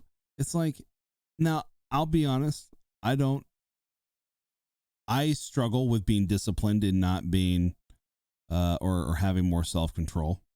Yeah. Part of being human. But like, where is the accountability for having control, like self-control, bro? Like, don't eat so much. Yeah. Like, go, like, be disciplined. Like, try at least. Like, here's the thing about the gym. Like, we have, dude, like, the gym I go to is actually like a big community center thing. Yeah. So it's very nice. And like, I make it a point to go to the gym about 4 days a week. Because in theory, they say in order to really have a good effect on your health, just your health, not necessarily to lose weight, 30 minutes 3 times a week is really all you need just to be a healthy individual. So I do 4 and I do about an hour and a half. So I do like 30 minutes of cardio, and then the other hour I'm just lifting weights, because that's my favorite kind of exercise, is slinging weights. It's fun. It is. And you get big and strong and bulky boy. And so anyways, but like, there's been days where like I fail, like I just won't go. Like I'll have had a long, dude, especially in the wintertime. Like, so at my work, I don't know. So I'm an assistant store manager at Hobby Lobby. November 1st through February 1st, I cannot ask for time off. Yeah. I get a day off besides Sunday, but it's chosen for me. It's not, I can't ask for it. And then the 2 weeks going into Christmas, it is literally 6 days, 6 days, 6 days, 6 days. And it is like 6 a.m. till 7:00 at night. Sometimes it's 6 a.m. till close. So during that time of year, when I'm literally putting, like, I'm getting like 130-hour paychecks, you do the math to how much time I don't have, on top of the job that I have where I'm the tech director at my church. So even on Sundays that are days off of Hobby Lobby, I'm still working. There were days that I was like, dude, I'm so exhausted. Like, I cannot go to the gym. However, because I work at Hobby Lobby and you're going up and down ladders, like you're getting, like, I'm getting my workout in, but it's like, it's not like you're just playing video games. Right. But like, I feel like I failed. And that's where people get stuck. Cause then like, well, I didn't go today. And then if I don't go tomorrow, then that just becomes a habitual reason to not go anymore. And it's like, bro, like, so you didn't go today. And if you don't go tomorrow, okay, but don't make that a habit. Just go. The good thing, like, you know, obviously I'm not super fit, but what? No, you've been lifting weights, boy. You've been picking up that couch every day. I've seen you. Yep. In my mind's eye, baby. But when I was lifting weights every day, for me, for anything, it's about making it a habit so that when you don't go, you do feel bad, and not like you're a bad person, but then, you know, you go tomorrow. Like, for me, you know, everyone's different, but for me, making it a habit is the best way. Yeah. Like, because then you just do it. I made streaming a habit. I made, you know, lifting weights a habit. And, you know, sometimes you don't feel like doing it. Sometimes you don't feel like working out. I love streaming. Sometimes I don't feel like streaming. Yeah. You know what, too? Like, especially going into 10 years of doing that next year, like, it never really dawned on me how much time and energy it really does take to do this. Like, it does. I've planned on streaming Dead Space this whole time, you know? But like, I've enjoyed coming home, just sitting on my couch, not having to be entertaining to anybody, and just enjoying my game. Like, that's all I've wanted to do right now. And there's nothing wrong with that. But then also, if you're not willing to do that, then you're not going to have massive success. But it's never been about massive success for me. Like, I've just wanted to do it just to have a fun hobby. you know, Yeah. same as you, I know. But yeah, like, and there's, do you know who Jocko Wilnicki is? Or I forget how to say his, he's a Navy SEAL. He's got a big forehead. I don't recognize yours him by truly. name, but I'm bad at names. So he's written a couple books, but like he does a lot of, in his retirement now, what he does is he does like leadership training. So like he goes to like companies and telling people like, look, like imagine this, a Navy SEAL, like a dude that like fought in combat is telling people like, hey, you screaming at somebody or yelling at somebody is not going to get the results that you want. Right. Yeah. But to our point that we're talking about, he has this saying about don't quit today, quit tomorrow. Don't quit today, quit tomorrow. It's you have to do it today. You can quit tomorrow. And then when you get to tomorrow, don't quit today, quit to tomorrow. Just keep quitting off to the next day. And you will. And I've actually, you know what, dude? Like, and I know that sounds kind of simple, but it actually works. Like, I've applied that to a lot of things in my life recently in the last, I'd say 5-6 months. And when I started acting like a little bitch and I'm like, oh, I don't want to do this. His voice, when I've listened to his podcast, or like it comes through, is like, don't quit today. You can quit tomorrow. You are allowing yourself to quit tomorrow. So quit tomorrow. Don't quit today. And then you do it. And then tomorrow comes, you're like, well, I can't quit today because I can't quit today. I have to quit tomorrow. You know, that's good. I like that. Cause like everything for me is habit forming. Cause like I said, working out, once I made it a habit, when I didn't work out, I felt like an asshole. Yeah. And then with streaming, and then it's very unique in like, I don't, just the way it's a way to drive yourself. Cause like everything, I lost my words for a second there, but like, you're good. You know, for months prior to me streaming, I was like, I'm going to start streaming again. I'm going to start streaming again tomorrow. And then tomorrow comes, I'm going to do it the next day. And then, you know, it just keeps coming and coming. And that applies to anything. Yeah. You know, there's so many things in life where it's like, I'm going to start doing this again. But then you don't start it. I have a box of Warhammer figures that I haven't started building. And they're like 2 years old. It's like, I'll build them tomorrow. And like, so like, I see that. Like, I agree with that methodology because it works in the opposite way. Yeah. What you're doing is, I'll be successful tomorrow. I'm not going to be successful today. I'll be successful tomorrow. And then tomorrow comes, I'll be successful. But like you said, like he's just reversing and saying, I'm going to quit tomorrow, but I'm going to do it today. I'm going to do it right here, right now. Yeah. Cause like I was very self-conscious about streaming, and like, I didn't like streaming alone. And, why is I that? didn't like, cause like, I don't know. I feel, you know, not to pat myself on the back, but I feel like I'm pretty entertaining when I'm interacting with other people. Okay. But like when you're streaming alone and there's also nobody in chat because, you know, starting out, it's like, I feel like there's nothing there that it's going to make people to want to stay. Yeah. And so that was always a big issue for me. But then I don't know what clicked in my head, but I was just like, I don't care. I'm just going to start streaming. If I'm entertaining, I'm entertaining. If I'm not, I'm not. Yeah. And I set like a mini goal in my head. I was like, I'm going to stream Monday through Friday. And let's just see where it goes. And then I did that, and like all the pressure was off, and like, you know, I've grown some, like the channel's grown some, and like I'm having fun, and I'm not like as judgmental of myself as I was, because it's like I also had the issue where I was like, I didn't feel like I'm high enough energy to be a streamer. Cause like, whoa. because like, you know, like a lot of the top streamers, like they're very energetic. They're very wild. Hey, what's up, guys? How's it going? Yeah. Wham, wham, wham with the camera views. Like, oh, yeah. My eyes have just been assaulted.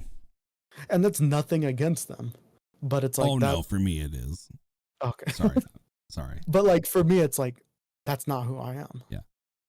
But then in my head, I was just like, well, maybe people like me just being chill, you know, maybe like there's something out there for everybody. Like all these things just randomly clicked in my head one day, and it like really helped me with not feeling like I wasn't doing good enough content, because it's like, if people like me, they like me. If they don't, they don't. Right. But then the shorts came in, and oh my god. Yeah, you looking good in those shorts. Yeah. They started posting the YouTube shorts, and that's a dopamine hit. Because like, obviously, like I said, I have a lot of issues of like, do people think I'm entertaining? Do people care what I'm saying? But then you post like a short, gets 1,500 views, gets 50 likes. It's like, well, I mean, those people, that's stats. That's empirical data that 50 people took time out of their day, even if it was a quick like, oh yeah, that's fine, click. Yeah. They still took the time to like it. Yeah. And then 1,500 people decided it was at least worth watching it. Yeah, like it's a drug hit, man. Like it gives you a high, but like for me that was such a confidence builder, because like at the very least 1,500 people can watch anything they hate. But 50 people hitting the like button, that's supposed to mean they liked it, so that's something. Yeah. Like you're not wrong. It is like a dopamine hit, because like yesterday when I posted the video of me doing that 4-man wipe. Yeah. And I went to bed, and I woke up in the morning and all those views, and I was like, oh my God, like awesome. You know? It is amazing. Yeah. It is addictive. I'm as famous as Tim the Tap Man now. But it's a good feeling. Like, it not only is it like, you know, it reassures you like, okay, like people like this, and then also it's just, I don't know, it just feels good. Yeah. One of the first shorts I posted, someone commented on it, and it got flagged, but it still let me see it. And the comment was literally, there's enough streamers, just play your game by yourself.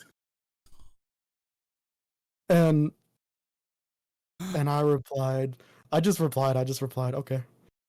And I just left it at that. But then someone else replied, and they said, there's enough assholes, just keep scrolling. Yeah. But I don't know why I brought up the comment, mainly just because I thought it was funny. Like, I was like, yeah. No, I mean, I'm either for you or I'm not. Like, I don't care. Yeah.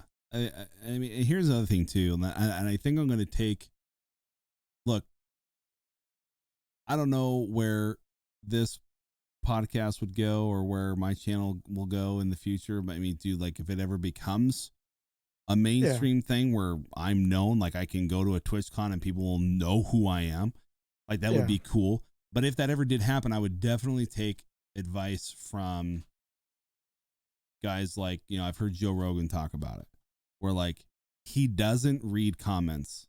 At least he doesn't read the negative comments.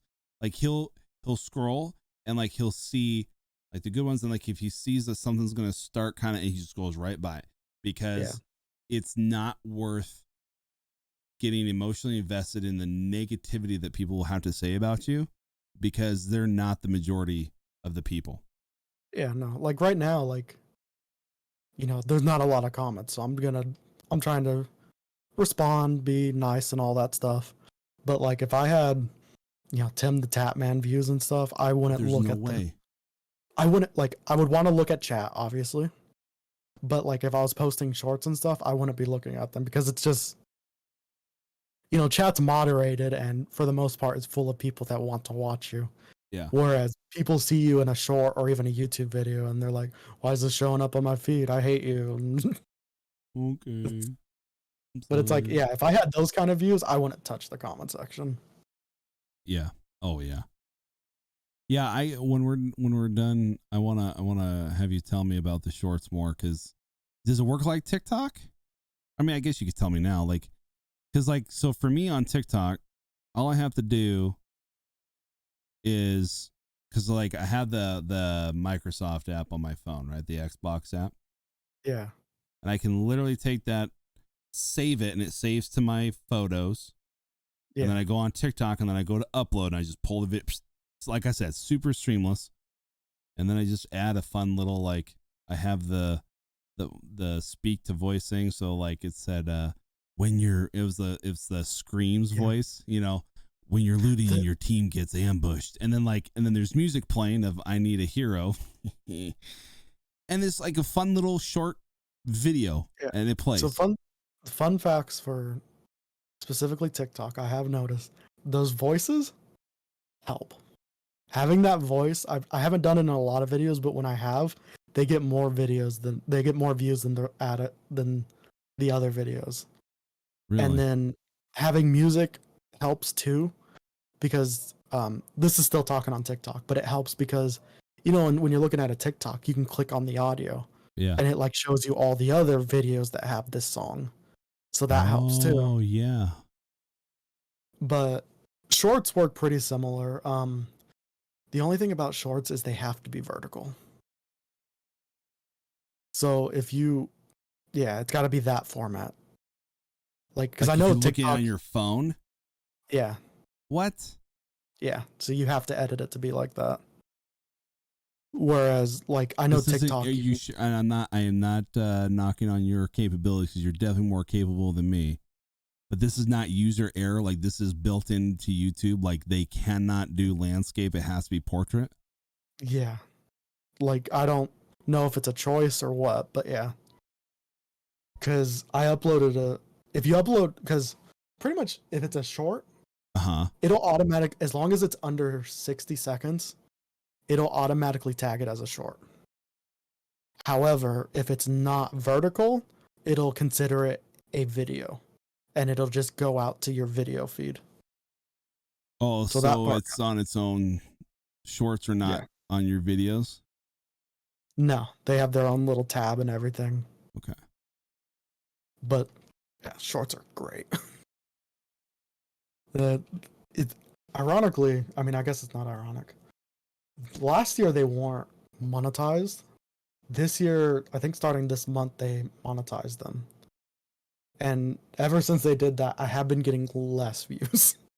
Yeah. But still way more views than I get on TikTok. And isn't that funny how that works? As soon as money can be thrown, things kind of, the algorithm shifts just enough for you to try to figure it out before they change it again. Like December 7th, I had one that was 6,500 views. One of my most filled videos. I think the highest I've gotten since the new year has been like 2,000, which is still good. I'm still happy with that. Yeah, I would be too. Yeah, like I said, like that TikTok one almost hit. It probably has gone up now since we've been talking, or since today of when I looked at this morning. But it was at like 1,100 something on TikTok. So I can only imagine, like, if it was on YouTube, like, that's crazy. I would experiment with it. I would just like take that video, try to make it vertical. Yeah. I use a template in Adobe Premiere, so I apply the template. It sets the video vertical. It moves my webcam up to the center. Nice. It's great. And then obviously that add-on I was telling you, the vertical thing. Ooh, so good. So good. I finally got it working, and the video quality it produces is amazing. Because, like, obviously I'm making TikToks and shorts off of my Twitch highlights. So I download the highlight, I edit it, and all that. But when you download a video from Twitch, the quality is garbage. These things, like the ones I did on Friday, you could see like every pore in my face and stuff. Man, okay, that's good to know, because I've always thought that, like, I've always at least prided myself, I guess, on the quality of my streams in terms of visuals, especially the audios. Like butter smooth glass, just crisp looking image. And then, like, I go back to watch it, and it's like garbage. Yeah. Like, and it kind of go like this. Yeah. I don't. Are people what? Like, how? It didn't look like that when I was streaming. I don't understand what's happened. I don't have like a definitive answer on that, but I refuse. It's got to be Twitch, because, like, I got a new camera at the end of the year. And this camera is awesome. It looks really good. But when I download the highlights, it looks like I'm using like a laptop webcam. It gets kind of pixelated and stuff, right? Yeah. Yes. Oh my. Okay. And then All right. when you're that makes me feel much better about myself. and then when you're making a a TikTok or a short, obviously you're zooming in on the face. You're zooming in on the camera, which only makes it look even worse. Yeah.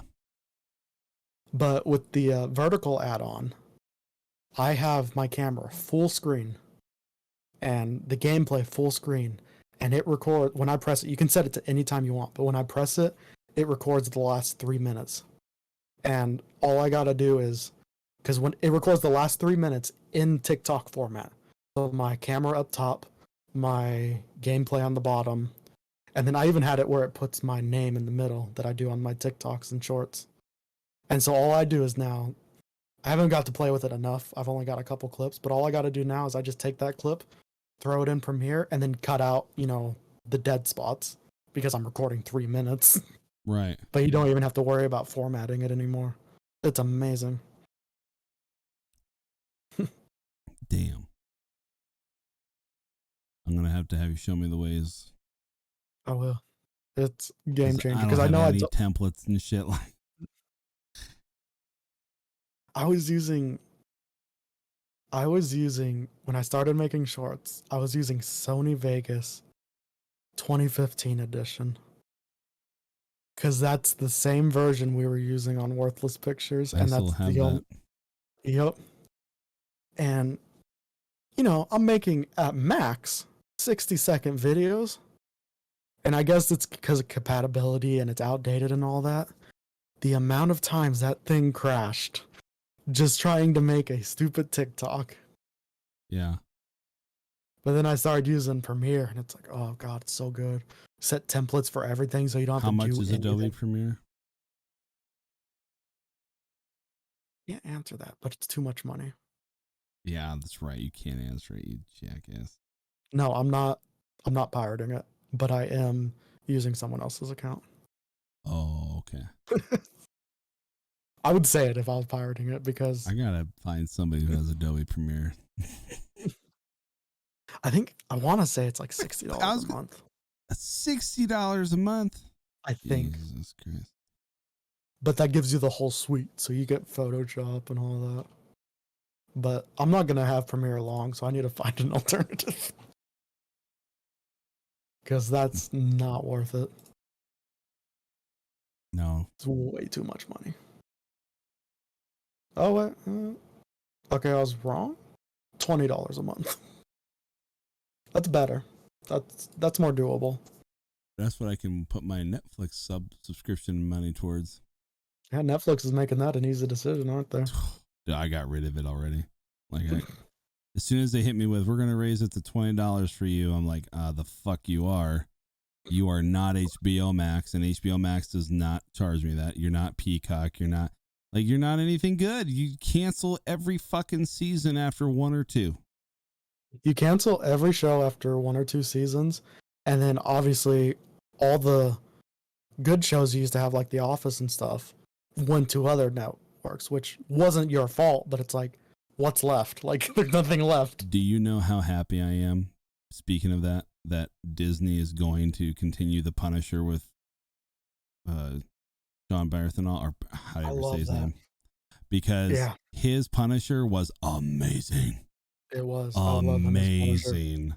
I'm glad that they're not letting it die, because it doesn't deserve to die. It deserves to continue to be a show. I agree, but I'm also really surprised by it just because he is a dark character. Yeah, but dude, look at everything they've been putting on Disney Plus. Like, they did this shit saying, oh, we're going to be so that if your kid comes into the room, nothing weird or risque is going to be on there. Isn't Deadpool on there now? Fucking Deadpool's on there. Willow's on there. Some other things on there that I would not want Ian watching, but I'm not going to talk about. But honestly, it's not okay. It is a way more kid friendly streaming service, of course, because it's Disney. But they changed it because people were, I mean, dude, like The Simpsons came preloaded on everybody's profile. I'm sorry, but The Simpsons is not appropriate for a 6-year-old. It's just not. It's just not. It's just not. Maybe but there are things that are in that show that I would categorize that more in league with Family Guy, and I would never let Ian watch that until he was old enough. Well, and I think most streaming platforms already had it. You just have the little kid profile, and right. But the point was they upsold it on it being kid friendly, so you didn't have to do that. But now, if Ian goes on his, once he backs out, or once we put him in his profile, he can't leave it without putting in a PIN code, but he doesn't know the PIN code. See, that's great. Like, that's a great feature. It is. It is. Because, dude, do you want to hear the travesty that was the fall? I have been again, and I have. Have you ever had something happen where you're completely vindicated and all you can do is continue to hold it over people's heads that you were absolutely fucking right and they were wrong? I want to say yes, but I can't. None come to mind. It rarely happens for me, so I'm fucking just bleeding this one through. So, Ian wanted to start watching these families that like build Legos and shit on YouTube. Oh God, you already lost me with YouTube. So, I told both his mother and my mother, if you allow him to do this, you must be in the room or nearby, because the algorithms on YouTube, there are assholes who are putting not age appropriate things and manipulating the algorithm so that it will pop up under what he's trying to watch for the next video. Yeah. Well, no, you're being okay, fucking fine. Whatever. I don't know. I just been content creating for almost 10 years, but I don't know the fuck. Yeah. Anyways. So about a month into it, Ian starts refusing to sleep in his room. Okay. What's wrong? Well, there's a monster in my closet. I'm thinking typical kid crap. Yeah. And very long, drawn out process over a week. Short. Come to find out that, do you know who Huggy Wuggy is? No. Do yourself a favor. On Google right now, type in Huggy Wuggy. Huggy Wuggy?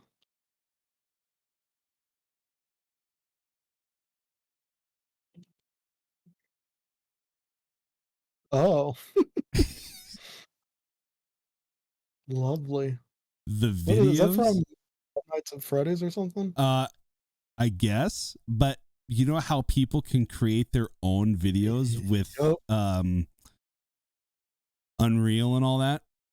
Yeah. So somebody made a short or not short, but like a short video of a little boy in a hallway, and this Huggy Wuggy with its 30 million sharp razor teeth and demon eyes, like sucked him down the hallway and into the closet and like ate him or something like that. Lovely. And so I said to Ian, because he goes, I'm scared of Huggy Wuggy. And I was like, what is Huggy Wuggy, Ian? And he goes, well, I was like, you mother, like, and I was like, look, I told you, this boy, he saw it on YouTube. And I said, you have to be in. Well, we didn't. What do you mean you didn't know? I told you. Nope. Like, it's too wild. It is. And I was like, and you know what? We're lucky that this is all that popped up for him, because there has been some pedophilia shit that has shown up for kids on YouTube. Okay. But do you remember like 2016 and stuff, like pregnant Elsa and all that stuff? It was wild. Because all these getting like, because all these scummy YouTubers realize we can make bank, because not only will kids watch anything, but they'll watch it more than once. So you're getting a ton of views. You're technically family friendly. so you're getting the good ad rates and stuff.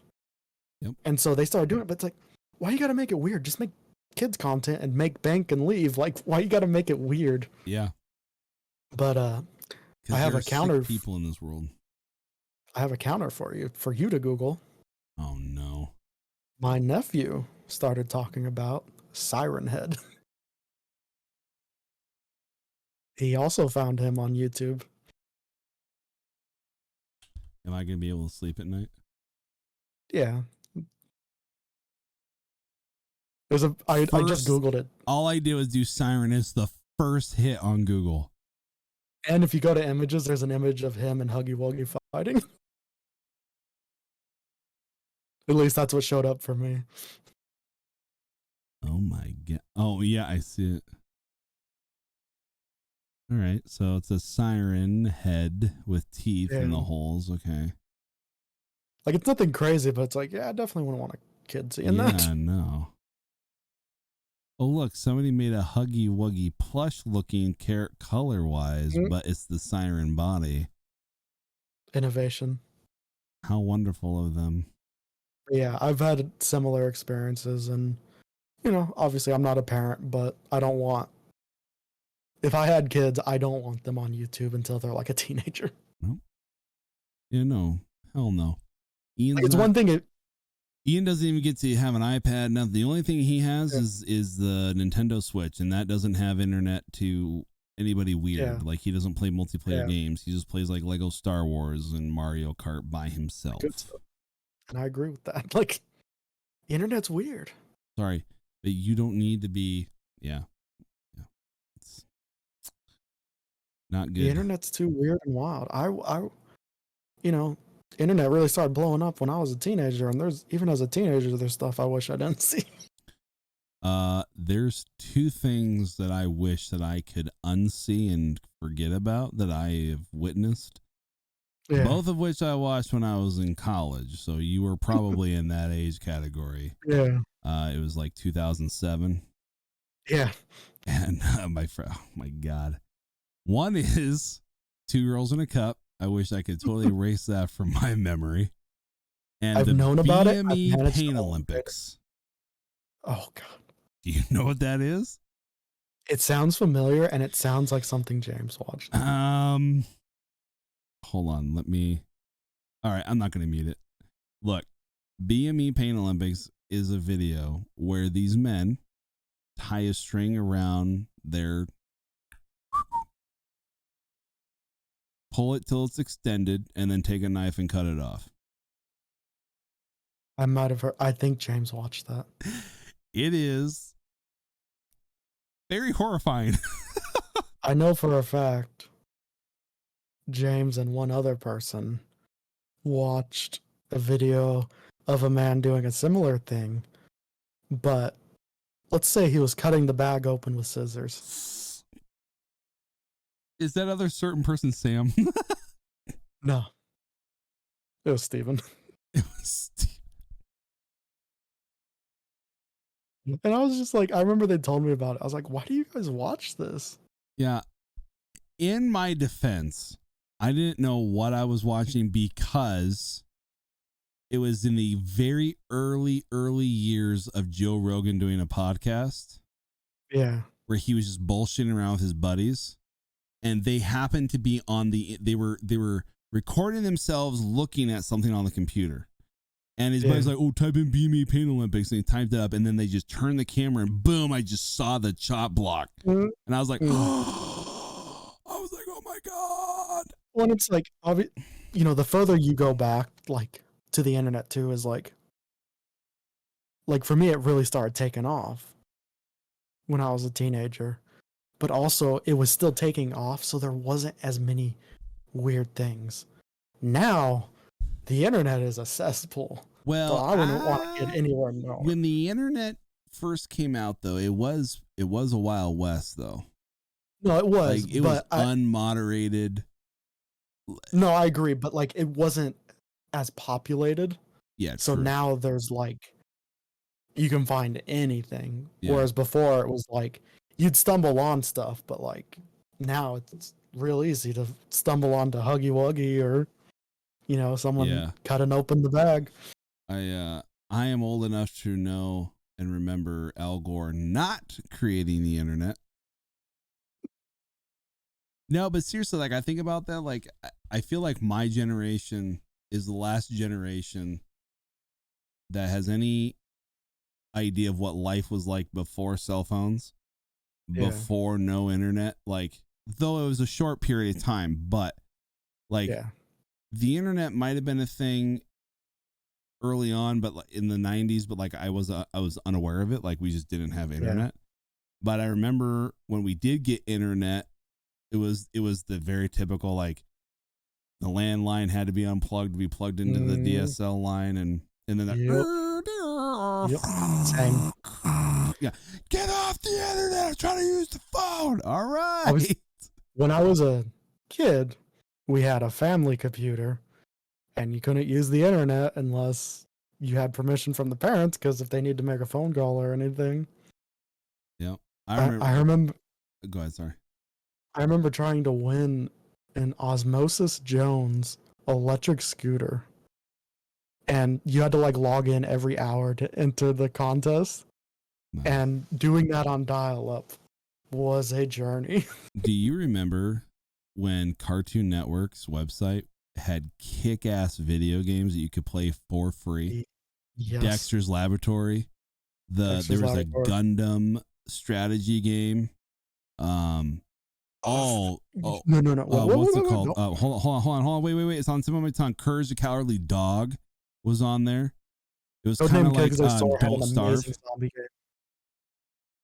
Huh? Codename Kids Next Door had an amazing zombie game on there.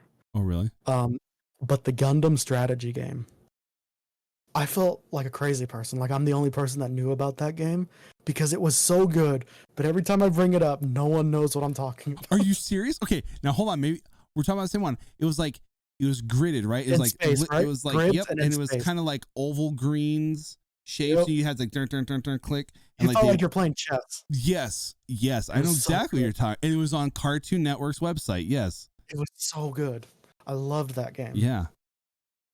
It's so amazing. Like those were like some top-notch quality games. Mm-hmm. And that was excluding having like a Nintendo in your home. Like that was the only way you could get a video game experience on a computer. Like just barring buying like the CD-ROMs and the floppy disks. I'm just saying that like having a good quality game that you could just sit and play for free for fun. Like that was amazing times. Well, not just that, like in that time period, websites were awesome. Like Nickelodeon had games and stuff on their website and like and no ads. Like, you can play for hours and no ads. Like obviously Cartoon Network had the best games, but it's like all these different websites were really fun places to go. Dude, I'm so glad because I kind of felt like you and I didn't even care if you didn't know what I was talking about with that Gundam game. But I'm so glad that I'm not the only one that A, knows about it, and that B, didn't feel this, or that I didn't, and I'm not the only one that didn't feel that way. Like, nobody knows about that game. Like everybody I've talked to, when they've talked about it, I was like, oh yeah. And then there's like this really cool Gundam Wing game that like, it was like a strategy chess game. And they're like, wait, what? Yeah. I was like, yeah. You could see your character go across and you go, and then like, boom, and it was set. Dude, it's so great. Every time I would bring it up, people would start listing Gundam games. I'm like, no, it was a web game. Like, it wasn't on a console or anything. This was in the dark times of the internet. That game, I feel like that game had like a long-lasting effect on me because I love, maybe adore turn-based strategy now. Oh yeah, I'm so into it. And then there's always the ever faithful pre-installed pinball spaceball machine game. Very solid. I still, dude, like I can hear the bumpers and the you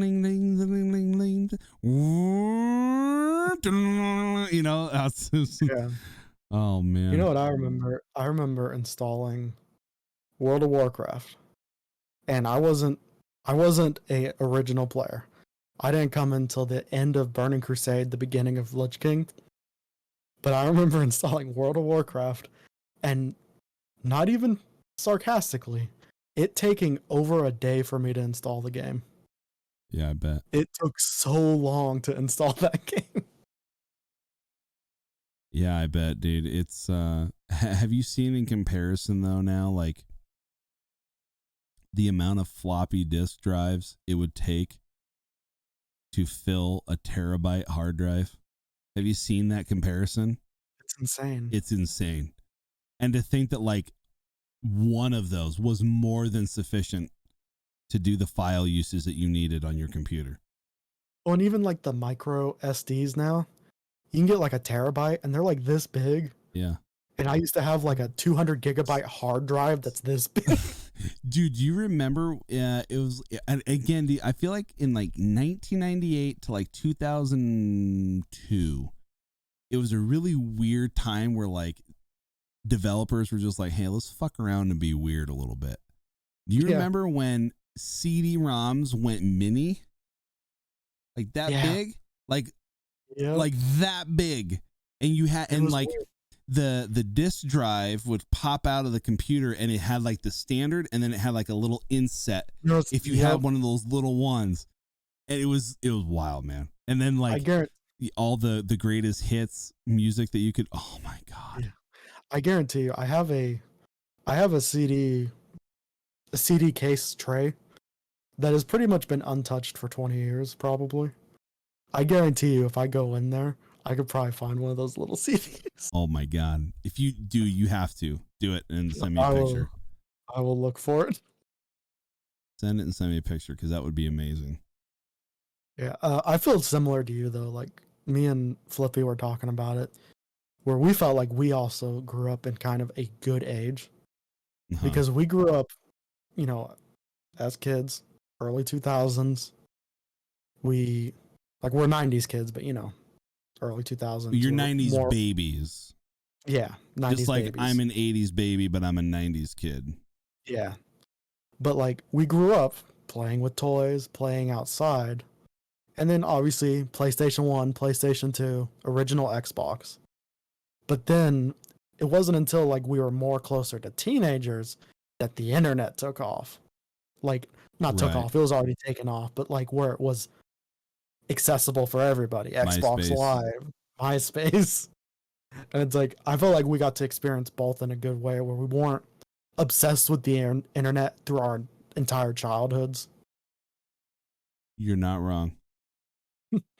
The reason I made that face, if somebody ever says to you, speaking about way while ago when we were talking about politics and coming together, somebody ever says to you, I bet you can't find one thing that anybody has in common with one another to find any common ground.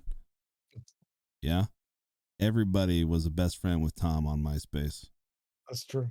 He was everybody's friend. So we have that common ground. And you know what? MySpace was better than Facebook. Yeah. You know why? Because I got to go to my profile every day. You could put music in your profile? I got to go to my profile every day and listen to some bangers. Dude, so little thug boy jet back in junior high school where I thought I was cool. There was this song, there was this rap group out of San Francisco. And they had to do that. If I find the song, I'll send it to you because it's fucking good. It's really good. But it's all about like being proud of being in the Bay Area, you know? Yeah. And the chorus, and I had that playing. It was my MySpace. So you click on my profile and go on there, you know? And it's we in the Bay. That's where I reside. My homies chill back and the something dun dun dun dun dun. And it's just like, it's chill, man. Oh, hold on. I'm going to see if I can find this. Hold on.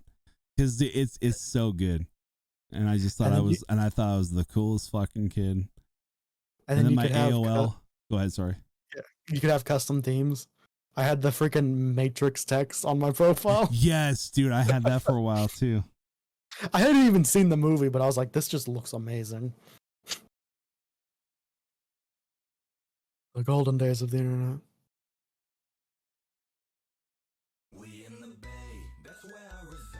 Yes. Back of the bird. I'm gonna get fucking I'm listening to it right now. Okay, hold on. Do you have Spotify? Yes. Okay. Do yourself a favor. You will know. This will be quintessential if you want to know who I was as a person in junior high. Is this? Let me know when you're ready. Okay, I have Spotify open. You do? Yeah. All right. Type in "We in the Bay," and it's by Woody and Konu. Konu. What in the bed popped? What? No, "We in the Bay." I'm looking at it right now. Who's it by? Woody, and then comma Konu. Konu. It's the first one that popped up for me. I'm gonna try typing his name because it's not what popped up for me. What are you typing in? "We in the Bay"? Yeah. Huh. Yeah. All right. What's his name? Woody. WOODIE. Like. Like. Yeah. Okay, I see a Chevelle. Oh my god. Hey, In the Bay. You see it? Now listen to Yeah. it. Just that very beginning.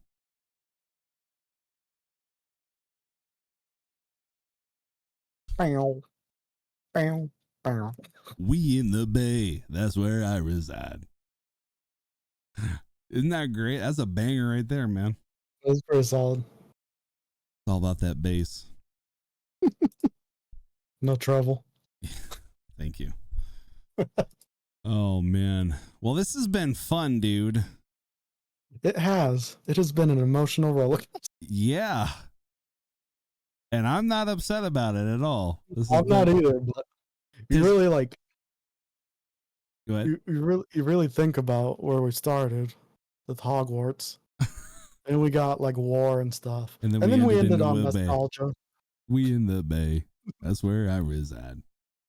No, and the other thing too, man, like with going forward with all this, and like that's why I have the opening intro as video games and current events, because Yeah. I didn't want to just be completely stuck in video games to where people are, well, they're not talking about video games right now. Well, it's current events. So and then current events can mean anything in video games and the world and whatever. So Lately, they're both very close to each other. they're both very, very, very close. Yeah. But yeah, it's been fun. I really appreciate you taking time out of your day to do this. I appreciate you having me. It's been fun being on a podcast. Yeah, I know. You're very easy to talk to, which is good. And I appreciate that. Yeah. So I would like to do like a kind of after podcast record convo real quick, and then if you're good with that, or if you need to go, that's fine. But I do have to go to have a snack, but then I can come back. Yeah, that's fine. I'll get a glass of water. It's not anything like super, like, it's just kind of like, pointers or whatever. So and then we're going to talk about like abortion rights. Yeah. Oh my God. Oh no. Or lack thereof. Just simple coffee table talk. Oh my goodness. All right, man. This has been great. Thank you, man. And I will see you here in a few minutes. Okay. All right. All right. Bye, buddy. You've been listening to Alt F4. DuperZo is a coffee-loving, scotch-drinking, cigar-smoking gamer, and always will be. We hope you enjoyed the show. We know we had a blast. Make sure to like, rate, and review the show. And we'll be back soon. Don't forget the gamer tag and Twitter account, DuperZo. And Twitter for the show is Alt F4 Podcasts. Y'all be cool. See you next time.